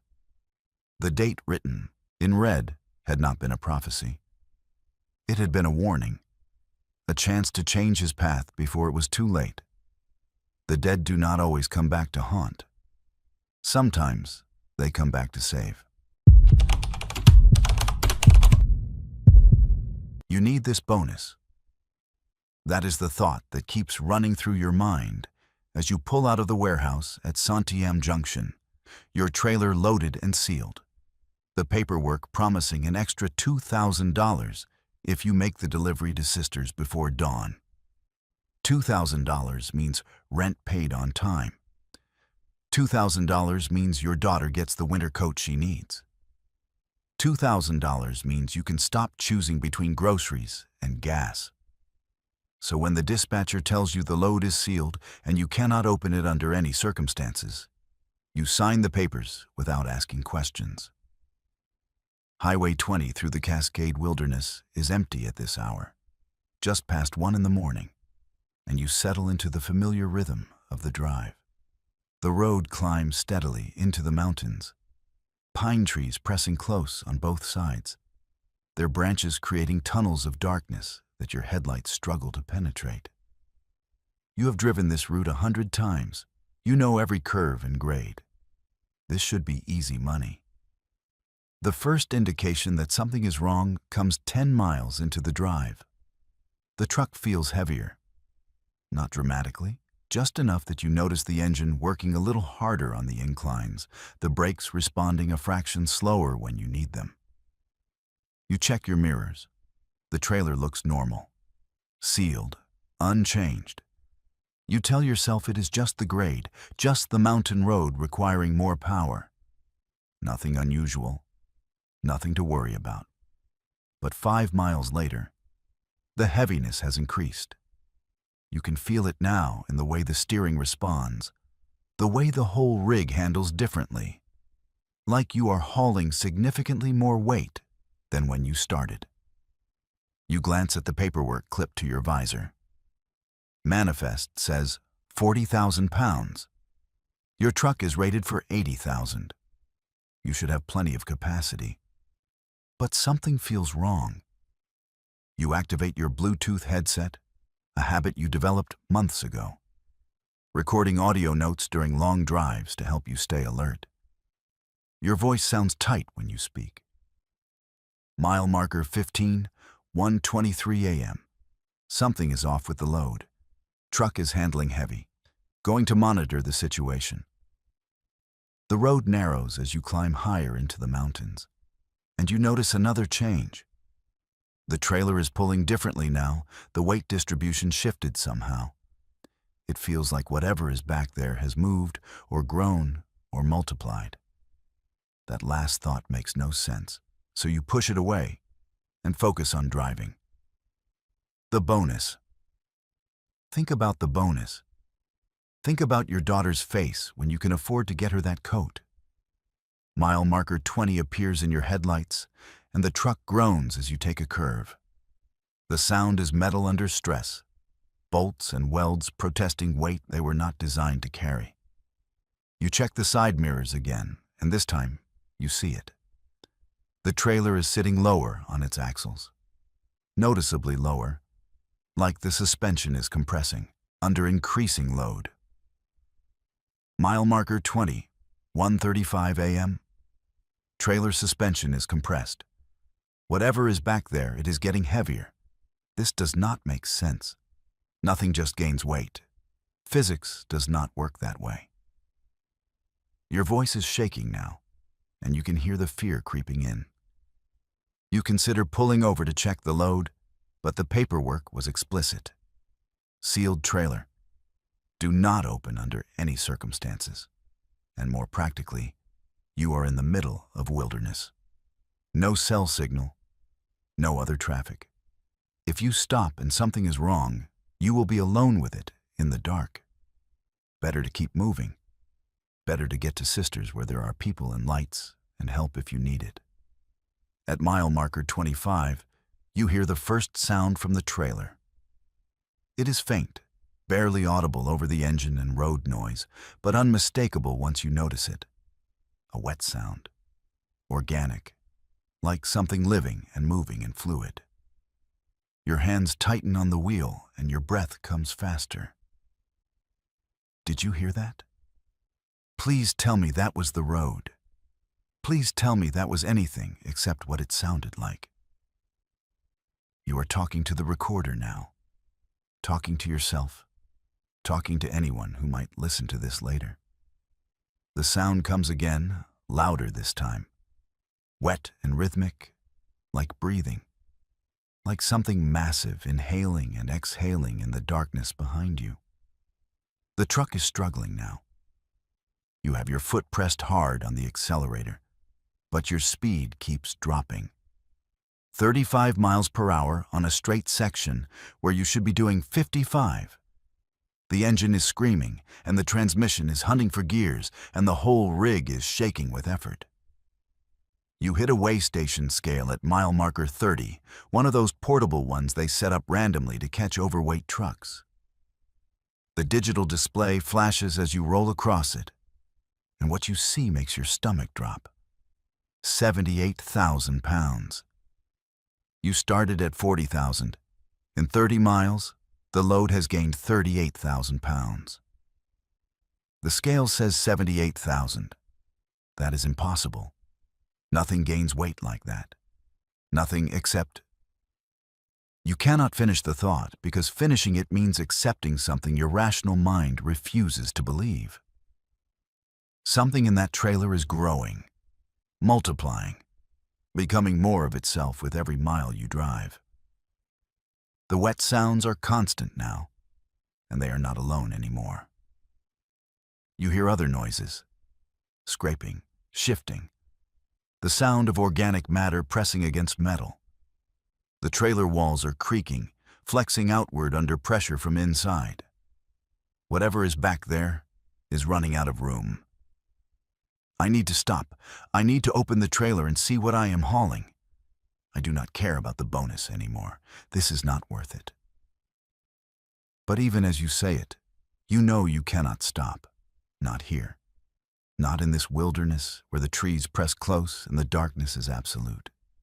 You have to make it to Sisters. You have to get somewhere. With people and help and protection. Mile marker 35 comes and goes, and your speed has dropped to 20 miles per hour. The truck cannot handle the weight anymore. The engine is overheating. The brakes are smoking. The suspension is bottomed out. Metal scraping on metal with every bump and dip in the road. And the sounds from the trailer are getting worse. Louder, more aggressive. You smell it then. Something putrid and organic seeping through the seal of the trailer, making its way into your cab. It is the smell of decay and growth happening simultaneously, death and life in the same breath. You gag and roll down your window, gulping cold mountain air. But the smell follows you. The smell is in the cab now. I can taste it. Whatever is back there, it is not cargo. It is alive. It is growing. It wants out. Your voice breaks on the last word, terror overwhelming the need to stay calm. The trailer shudders violently, and you feel something slam against the interior walls. Then again, a rhythmic pounding that makes the whole rig sway. Whatever is inside knows you are out here. It knows there is a barrier between you and it, and it is testing that barrier. Mile marker 40, 10 miles to Sisters. Your truck is down to 15 miles per hour now, barely crawling up the mountain grades. The needle on your weight gauge has gone past the red line. The frame is groaning. The axles are bending. This rig was not built for this. Nothing was built for this. The pounding gets harder. You hear metal tearing. One of the trailer panels buckles outward, the aluminum skin rupturing from internal pressure.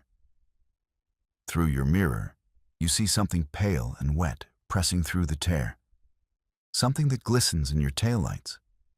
It pulses and writhes and then retreats back inside. The trailer is rupturing. I can see it. I can see something inside. It is not human. It is not anything. It is just mass. Just growing, multiplying organic mass that keeps becoming more. You are crying now. Tears streaming down your face, hands locked on the wheel, because letting go means accepting defeat, and you are so close. Sisters is so close. Mile marker 45. 5 miles. Your truck is down to 10 miles per hour. The trailer is disintegrating behind you, seams splitting, panels buckling. The wet mass inside is visible now through multiple ruptures, pale and veined and pulsing with obscene vitality. It has filled the entire trailer, and it is still growing. The frame breaks at mile marker 47.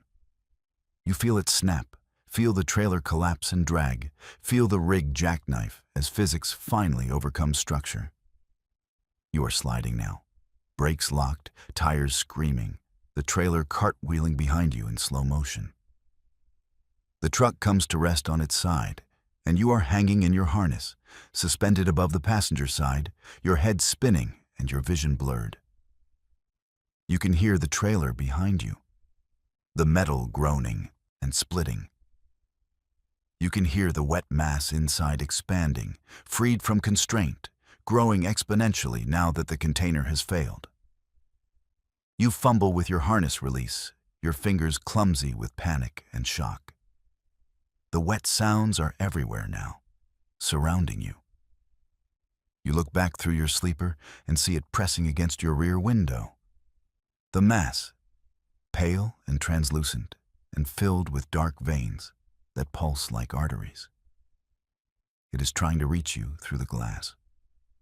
The window cracks, then spider webs, then shatters, and the mass pours through like liquid given substance, flowing into your cab, filling every space.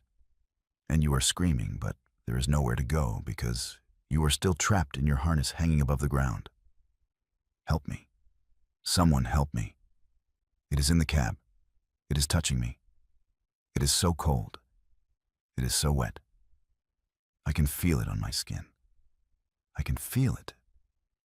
The recording cuts off with a sound that might be a scream or might be something else. Something wet and organic and final. They find the truck 3 days later. The trailer is split open like a cocoon, its contents gone or evaporated or never there at all. The cab is empty. The harness is still fastened, still hanging in place, but no body occupies it. The Bluetooth headset is found on the floor, still recording 48 hours of silence after that final transmission. The warehouse at Santiam Junction has no record of a sealed load going to Sisters that night. No dispatcher assigned that route. No paperwork exists beyond what was found in the truck. And when forensics examines it, the writing fades while they watch, ink dissolving into blank paper as if it had never been there. Highway 20 is quiet now. But sometimes, late at night, other drivers report their loads feeling heavier than they should. Their trailers sitting lower on the axles. Their trucks struggling against weight that grows with every mile, pulling them towards some unknown destination where physics no longer applies, and organic matter follows rules that have nothing to do with the world we know.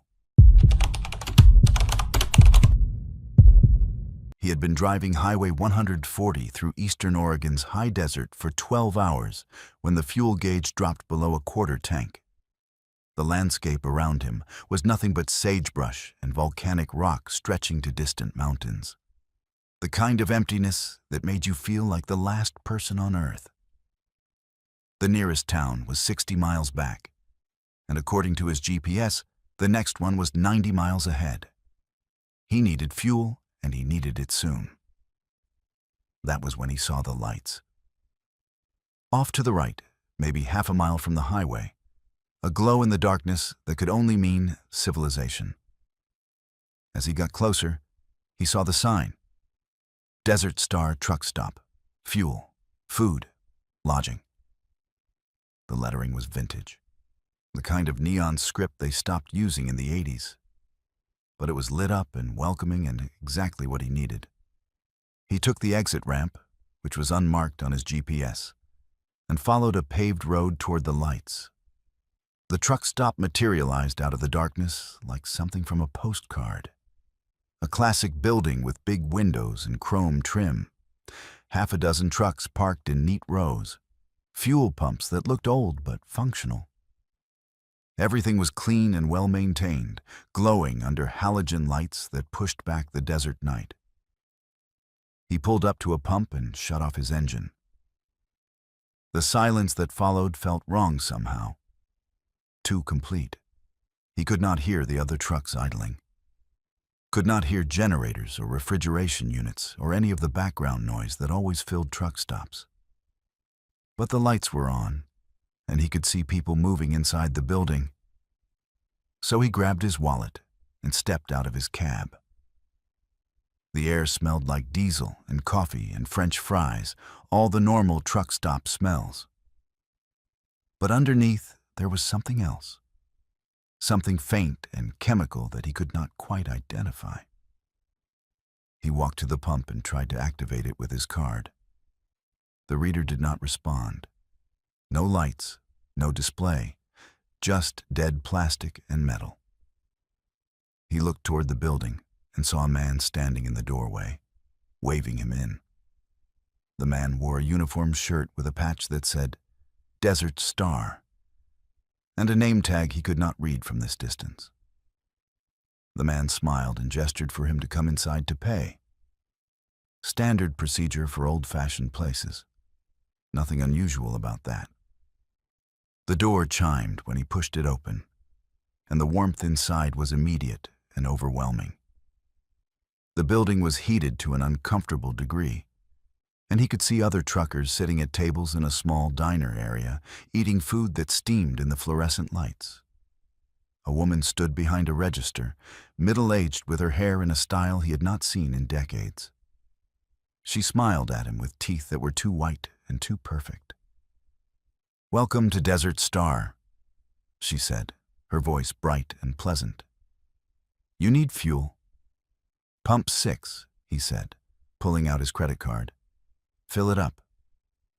She looked at the credit card like she had never seen one before. "We only take cash, honey. There is an ATM in the back if you need it." He glanced at the diner area again. The truckers were eating, but none of them were talking. They were just mechanically lifting forks to mouths, chewing, swallowing, reaching for water glasses. Their movements were synchronized in a way that human behavior should never be. All of them raised their forks at the same time. All of them chewed the same number of times. All of them swallowed in unison. "I think I will just head to the next town," he said, backing toward the door. "You should stay," the woman said. And her smile did not change, but her voice dropped an octave. "Everyone stays once they find us. It is easier that way." He turned and pushed through the door, moving fast now, heading back to his truck. Behind him, he could hear the door open again and footsteps following. Multiple footsteps. The truckers from the diner were coming out, moving together, still synchronized. He reached his cab and climbed in, locking the door. When he turned the key, nothing happened. The engine would not turn over. The electrical system was completely dead. He tried again and again, panic rising in his chest, but the truck would not start. The truckers surrounded his cab, pressing their faces against his windows. They were not threatening. They were just watching with empty expressions, their eyes reflecting the halogen lights in ways that made them look like mirrors instead of organic tissue. The woman from the register was there too, still smiling, tapping on his driver's side window with one perfectly manicured fingernail. "You cannot leave," she said, her voice muffled by the glass but still perfectly clear. "No one leaves Desert Star. Not since the fire, not since we all died here together. We have been waiting for someone new. Someone who can see us. Someone who can stay with us forever." He looked at his phone. No signal. The clock on the screen read 2:47 a.m. He looked at his truck's dashboard clock and it read 2:47 a.m. But when he looked back at his phone, it now read 2:52 a.m. 5 minutes had passed in seconds. Time was wrong here, moving at different speeds depending on where he looked. The woman was opening his door now, somehow, even though it was locked. The lock mechanism was turning by itself, clicking open, and the door was swinging wide. She reached in with that same pleasant smile and took his hand in hers. Her skin was cold and dry like paper. "Come inside," she said. "Have some coffee, have some food. Rest for a while. You look tired. All our drivers look tired when they first arrive. But after they rest, after they eat, they feel so much better. They never want to leave." He pulled his hand away and threw himself across the cab, scrambling out the passenger door. He hit the pavement running, heading away from the truck stop, away from the lights, into the darkness of the desert. Behind him, he could hear engines starting. All the parked trucks coming to life simultaneously. Headlights swept across the landscape as they began to move, forming a perimeter, cutting off his escape routes. He ran anyway, his boots crunching on volcanic gravel, his breath coming in ragged gasps. The desert was pitch black beyond the truck stop lights, and he could not see where he was going. But anywhere was better than back there with those synchronized people and that smiling woman and the time that flowed wrong. Something caught his foot, and he went down hard, hands scraping on rough ground. He rolled onto his back and saw the trucks had formed a complete circle around him, their headlights all pointed inward, creating a pool of harsh white light with him at the center. The engines idled in perfect harmony, creating a sound like breathing. The truckers were getting out of their cabs now, walking toward him with that same synchronized movement. The woman from the register was there too somehow, even though she should have been back at the building. She knelt beside him and helped him sit up with gentle hands that felt like ice. 43 years ago, she said, still smiling. There was a fire. Someone set it deliberately while we were all sleeping. 16 people died. Truckers, staff, a family passing through. We burned alive in this building, but we did not leave. We could not leave. This place kept us, trapped us, made us part of itself. She touched his face with her cold fingers, and where she touched, his skin went numb. Time works differently for us now. Inside the truck stop as hours pass in minutes. We experience decades in what feels like days. But we need anchors. We need people who can see us, who can interact with us, who can make us feel real again. You are the first one in 7 years who could see us. The first one whose truck pulled off the highway when we called. The first one who could pass through our door. He tried to speak but found his throat was too dry. She lifted a cup to his lips and he tasted coffee, bitter and cold, tasting of ash and chemicals. You will stay with us, she said. And it was not a question. You will park your truck with the others. You will sit in our diner and eat our food. You will live through years while the outside world experiences minutes. And when the next driver finally sees our lights and pulls in, you will be here to welcome them. You will smile and wave them inside. You will help them understand that they cannot leave, that no one ever leaves Desert Star. The other truckers were helping him to his feet now, supporting him between them, walking him back toward the lights. His legs were moving, but he was not controlling them. His body was going where they directed, following their synchronized steps. He could feel himself slipping away, his will eroding with each step closer to the building. They sat him at a table in the diner. The woman brought him a plate of food that steamed in the cold air. The other truckers took their seats around him, all lifting their forks in unison. He found his own hand reaching for utensils without his conscious decision. The synchronization was spreading to him, making him part of the pattern. He looked at a clock on the wall. It read 3:15 a.m., but his watch said 2:53 a.m. Only 6 minutes had passed outside while he had been running and caught and brought back. Inside this place, he had experienced 20 minutes. The differential would only get worse. Soon, an hour inside would be a minute outside. Soon a day inside would be an hour outside. Soon years would pass, while the world beyond these walls barely noticed.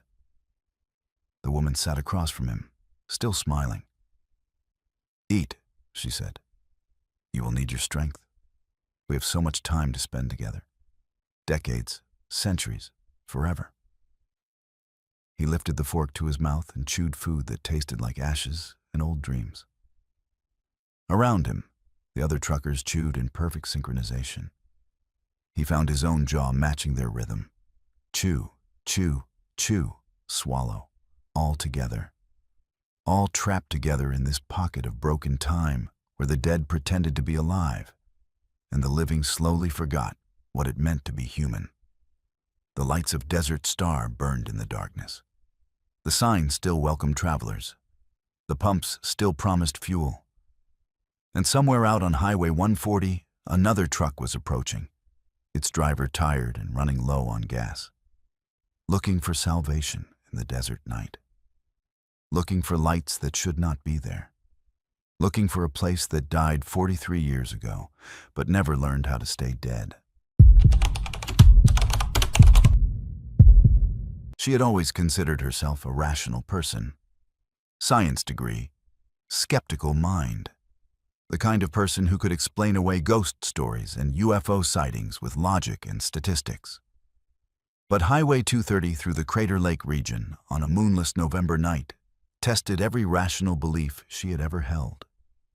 And by the time it was over, she would be sitting in a psychiatric evaluation room trying to convince a doctor that what she saw was real.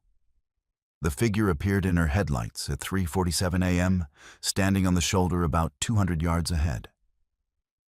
A person, or what looked like a person, waving one arm in the universal gesture for help. She slowed down instinctively, her hand already reaching for her phone to call for assistance. Because that was what you did when you saw someone stranded on a remote highway in the middle of the night. You helped. But as her headlights got closer, something made her foot hesitate over the brake pedal. The figure was tall, maybe 6.5 feet, wearing what appeared to be normal clothes. Jeans, a jacket. But the proportions were slightly off in a way her brain registered before her conscious mind could articulate it.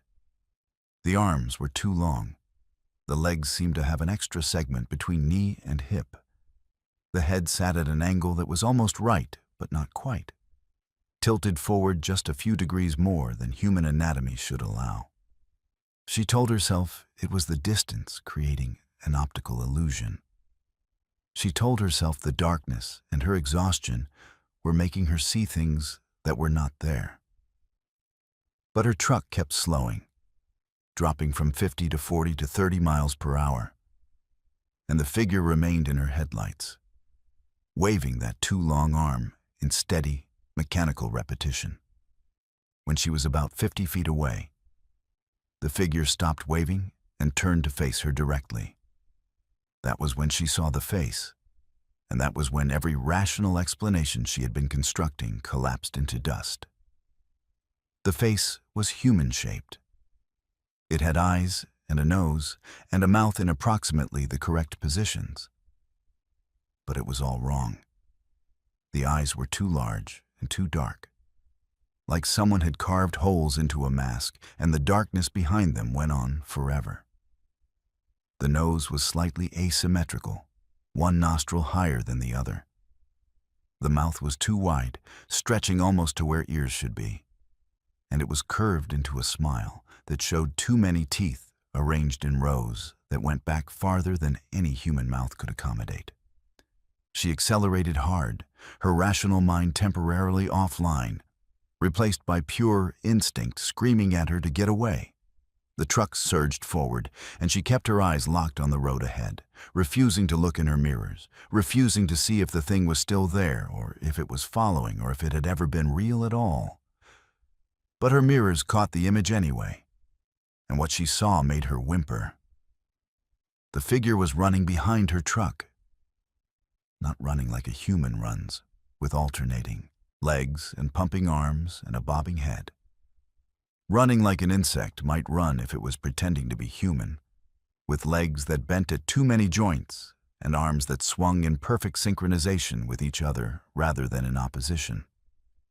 It was fast, impossibly fast, keeping pace with her truck even as her speedometer climbed past 60, past 70, past 80. The road through this section of Highway 230 was winding and treacherous, cutting through dense forest with sharp curves every quarter mile. She took them at speeds that made her trailer sway dangerously, the tires screaming on cold asphalt. But the figure stayed with her. Sometimes it was directly behind, visible in her rear camera. Sometimes it disappeared from view, only to reappear in her side mirror, running alongside her truck, that terrible face turned toward her, that too wide smile never changing. She tried her phone. No signal. She tried the CB radio. Static. She tried the emergency SOS button built into her truck's navigation system. The screen flickered and went dark. She was alone with this thing on a road that seemed to stretch on forever, with no help coming and no way to call for it. The figure suddenly appeared directly in front of her truck, standing in the middle of the road, and she had no time to react before she hit it. The impact was solid and heavy, the kind that should have shattered bones and crushed flesh. Her truck shuddered, and she felt the bump as her front wheels and then her rear trailer wheels rolled over something. She looked in her mirror, expecting to see a body lying broken on the pavement behind her. But the figure was standing up. No, not standing up. It had never fallen down. It was just there, upright, in the exact center of the road, watching her taillights recede. And then it started running again. That horrible insect-like gait, arms swinging together, legs bending at impossible angles, closing the distance with mechanical precision. She pushed the truck harder, the engine screaming in protest, the speedometer needle buried past 90. The curves were coming too fast now, her trailer fishtailing on each one, threatening to jackknife and send her spinning off the road. But slowing down meant letting it catch her. And some primal part of her brain knew with absolute certainty that being caught by that thing would be worse than any crash. It caught up to her on a straightaway, appearing suddenly in her passenger side window, running alongside her door at 95 miles per hour, its face pressed close to the glass. She could see it in detail now, could see that what she had thought was skin was actually something else. Something smooth and waxy like latex stretched over a frame. She could see that the eyes were not eyes at all, but empty sockets filled with darkness that somehow still managed to convey the sense of looking, of seeing, of targeting. The thing raised one hand and pressed it against her window. The fingers were too long, with too many joints, each segment bending in ways that fingers should not bend.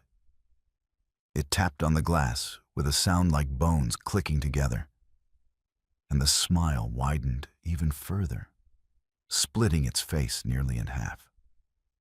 She swerved hard to the right, trying to force it off the road, but it simply moved with her, maintaining its position beside her door. She swerved left and it followed. It was not running on the road anymore, she realized. It was running on air, its feet making contact with nothing, suspended somehow by forces she could not begin to understand. Then it spoke. She could not hear the words through the glass and the roar of the engine, but she could see its mouth moving, see the teeth clicking together as it formed sounds that approximated human speech. She could read its lips, or what passed for lips on that terrible face, and the words it was saying made her stomach clench with visceral dread. "Let me in, let me in, let me in."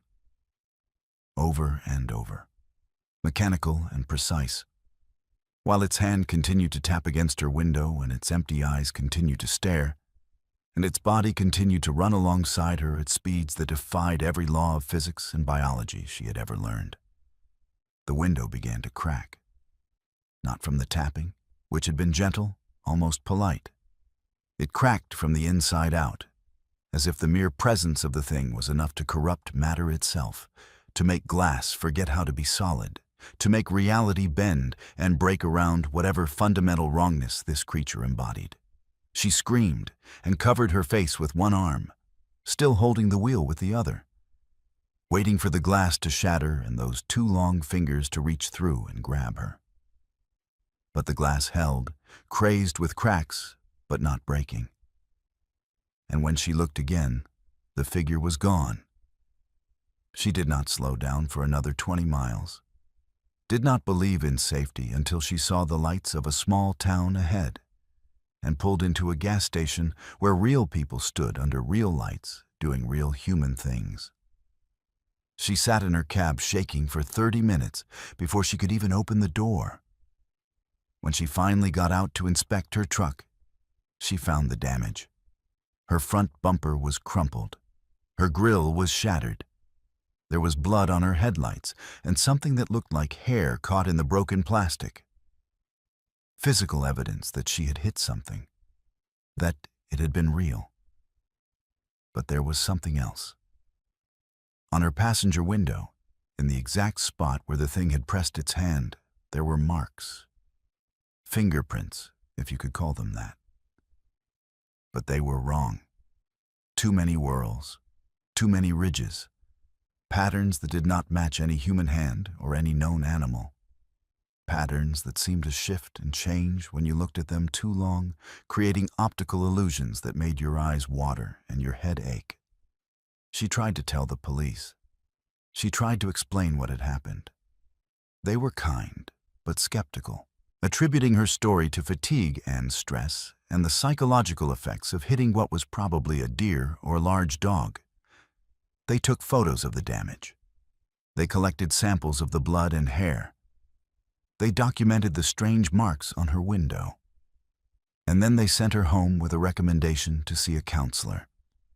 The psychiatric evaluation came 3 weeks later, after she stopped sleeping, after she started seeing things that looked like people but moved wrong, after she was found in a parking lot at 4 a.m., checking every parked car for something with 2 long arms and empty eyes.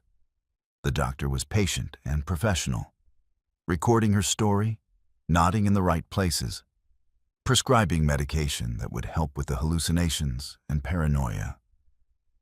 But she knew what she had seen. She knew it had been real. And she knew, with the certainty that comes from looking into those empty eyes, that it was still out there.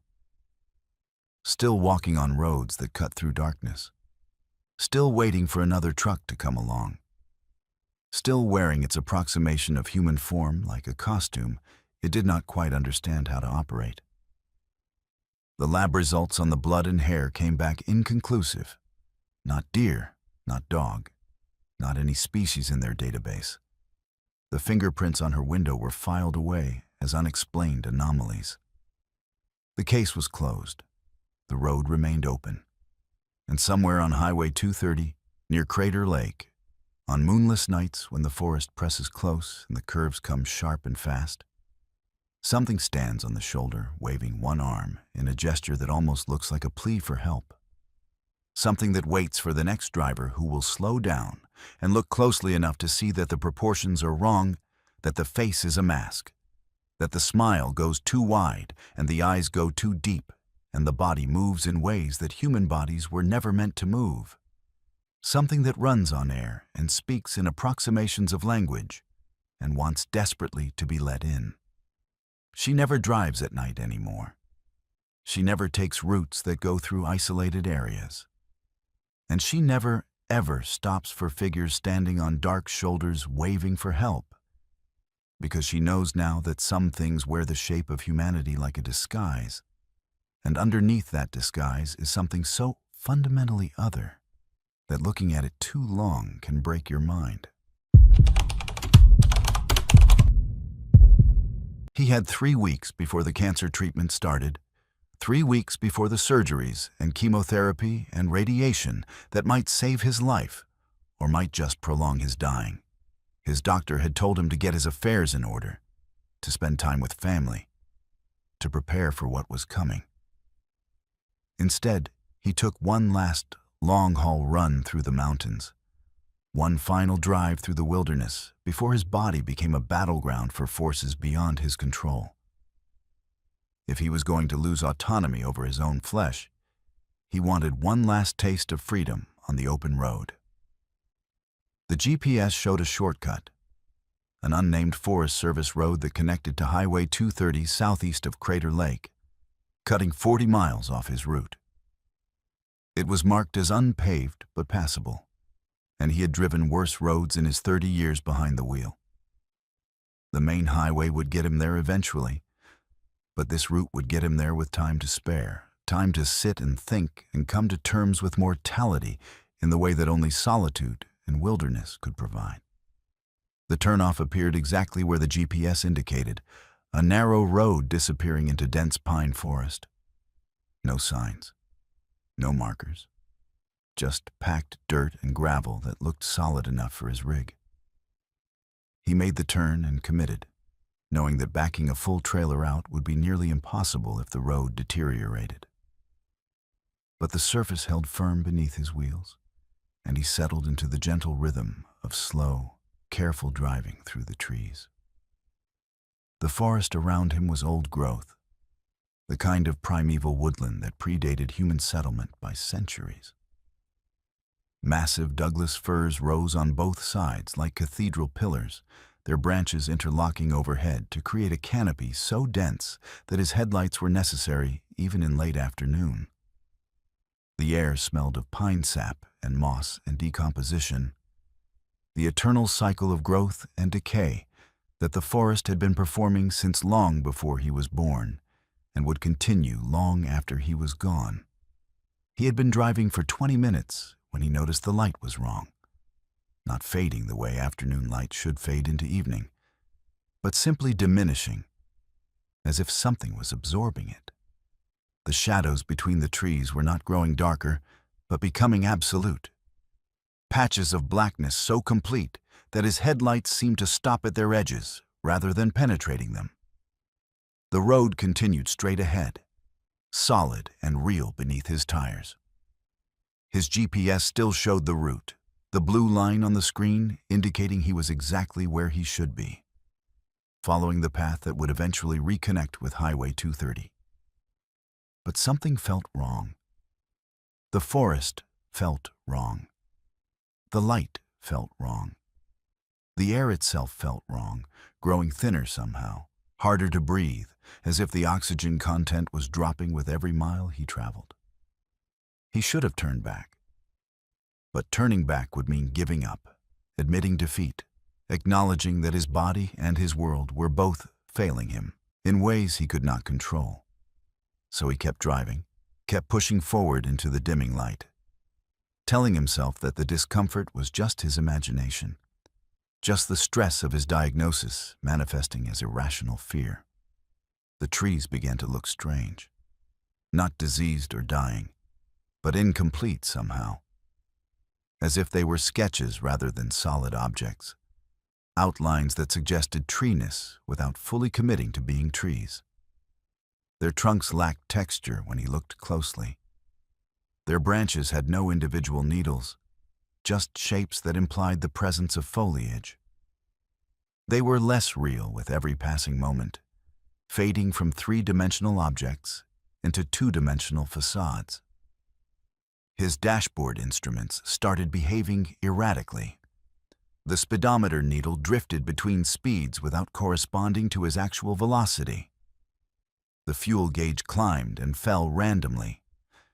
The temperature readings made no sense, showing external temperatures that varied by 50 degrees from 1 second to the next.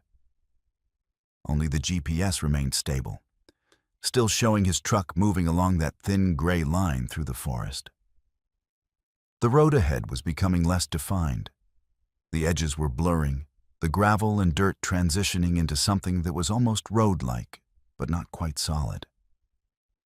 His tires still found purchase, still moved him forward, but he could feel the surface becoming insubstantial beneath him, as if he was driving on the memory of a road rather than the road itself. He looked in his mirrors and saw that the road behind him was gone, not overgrown or washed away, but simply absent. Where his trailer had just passed, there was nothing. No road, no forest. Just emptiness that his mind could not process, could not categorize, could not name. It was not darkness or void or space. It was the absence of everything. The concept of nothing made manifest. Panic tried to take hold, but he pushed it down with the same discipline he had used to face every crisis in his life. The convoy ambush in Fallujah, the divorce, the diagnosis. Fear was natural, but it was not useful. What was useful was keeping his hands steady on the wheel and his eyes on what remained of the road ahead, and his mind focused on the problem of how to survive the next 5 minutes. But the road was ending. He could see it now, perhaps a quarter mile ahead. Not a dead end or washout or any kind of normal termination. The road simply stopped existing. It continued forward until it did not, transitioning from barely real to completely absent. And beyond that transition, there was nothing at all. He pressed the brake, but his truck did not slow. The pedal had no resistance, connecting to nothing, controlling nothing.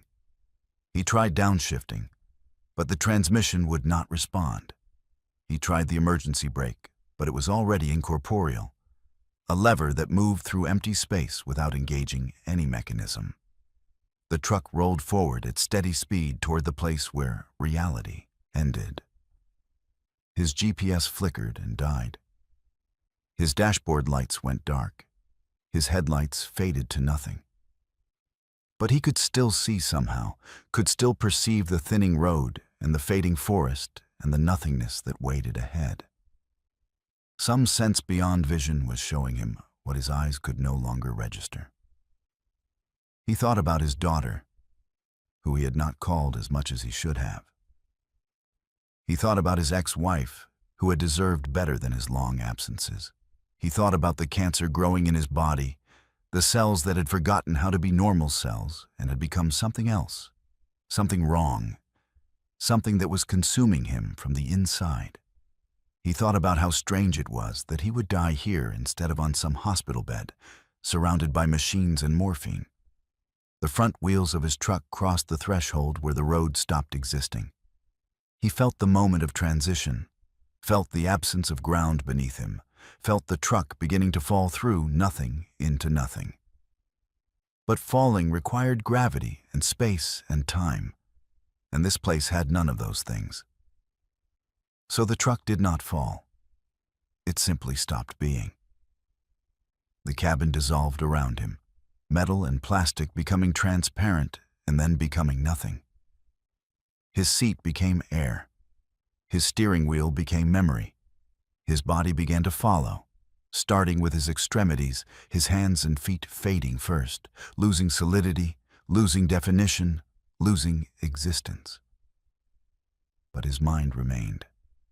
His consciousness persisted even as his physical form was erased. He could think without a brain. He could see without eyes.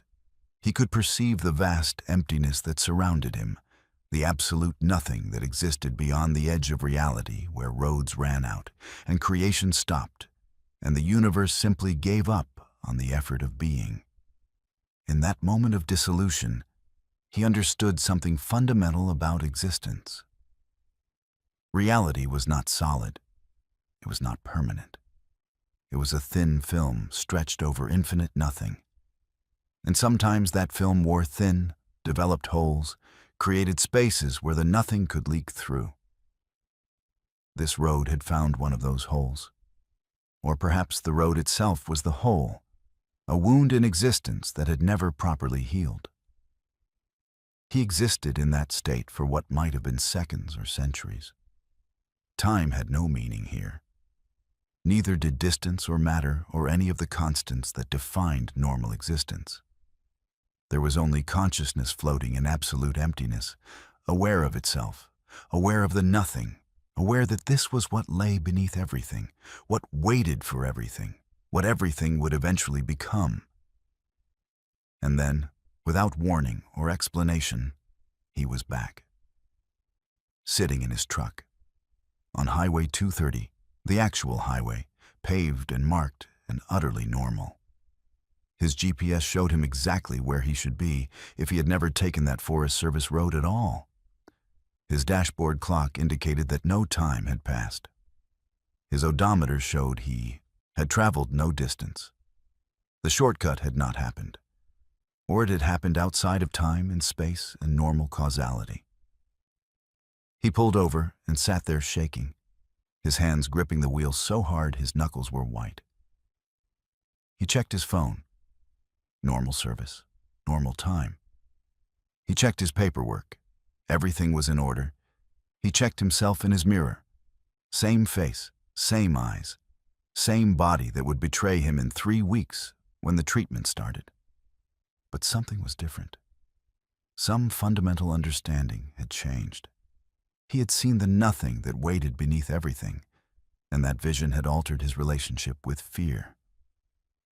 The cancer could kill him. The treatment could fail. He could die slowly and painfully over months or years. But all of that was happening in the thin film of existence, the temporary pattern of matter and energy that pretended to be permanent but was not. Beneath it all was the nothing he had touched. And the nothing was not terrifying. It was simply inevitable. It was where everything came from and where everything returned. It was not death, because death implied an ending, and the nothing had no concept of endings or beginnings. It just was. He started his truck and pulled back onto the highway and drove the rest of his route in contemplative silence. 3 weeks later, he began his cancer treatment. The surgeries and chemotherapy and radiation were exactly as difficult as his doctors had warned. But he faced them without fear, because he had already traveled to the place where roads end and reality fails and existence becomes optional. Compared to that, mere physical suffering seemed almost trivial. He never told anyone about the road that led nowhere. There were no words adequate to describe it, no framework in normal human experience that could accommodate the truth of what he had seen. But sometimes, late at night, he would look at maps of Oregon and trace the routes through the wilderness southeast of Crater Lake, searching for that unnamed Forest Service road. It never appeared on any map. The GPS never showed it again. But he knew it was out there, waiting, leading travelers to the edge of everything and showing them what lies beyond. These are the stories that came from Oregon's darkest highways. 11 accounts from drivers who saw what most people never see, who traveled roads that exist in the spaces between reality and whatever lies beneath it. 7 of these truckers were never found. Their rigs were discovered abandoned, engines still running, but the drivers had vanished into whatever waited for them out there in the darkness. If you have experienced something unexplainable on the backroads at night, you are not alone. These stories remind us that the world is stranger and more terrifying than we allow ourselves to believe in daylight. Subscribe to Verified Fears for more true accounts from the edges of reality. Hit that subscribe button and turn on notifications, because we bring you the stories that others are too afraid to tell. And remember, some roads are better left untraveled, some shortcuts lead places you can never return from, and some things that happen in the darkness should stay in the darkness. But if you have a story to share, if something found you on a lonely highway and changed you forever, we want to hear it. Contact us at verifiedfearsugmail.com. Because these stories need to be told. These experiences need to be shared. And someone out there needs to know they are not crazy for seeing what they saw. Stay safe out there. And whatever you do, think twice before taking that shortcut through the mountains at night.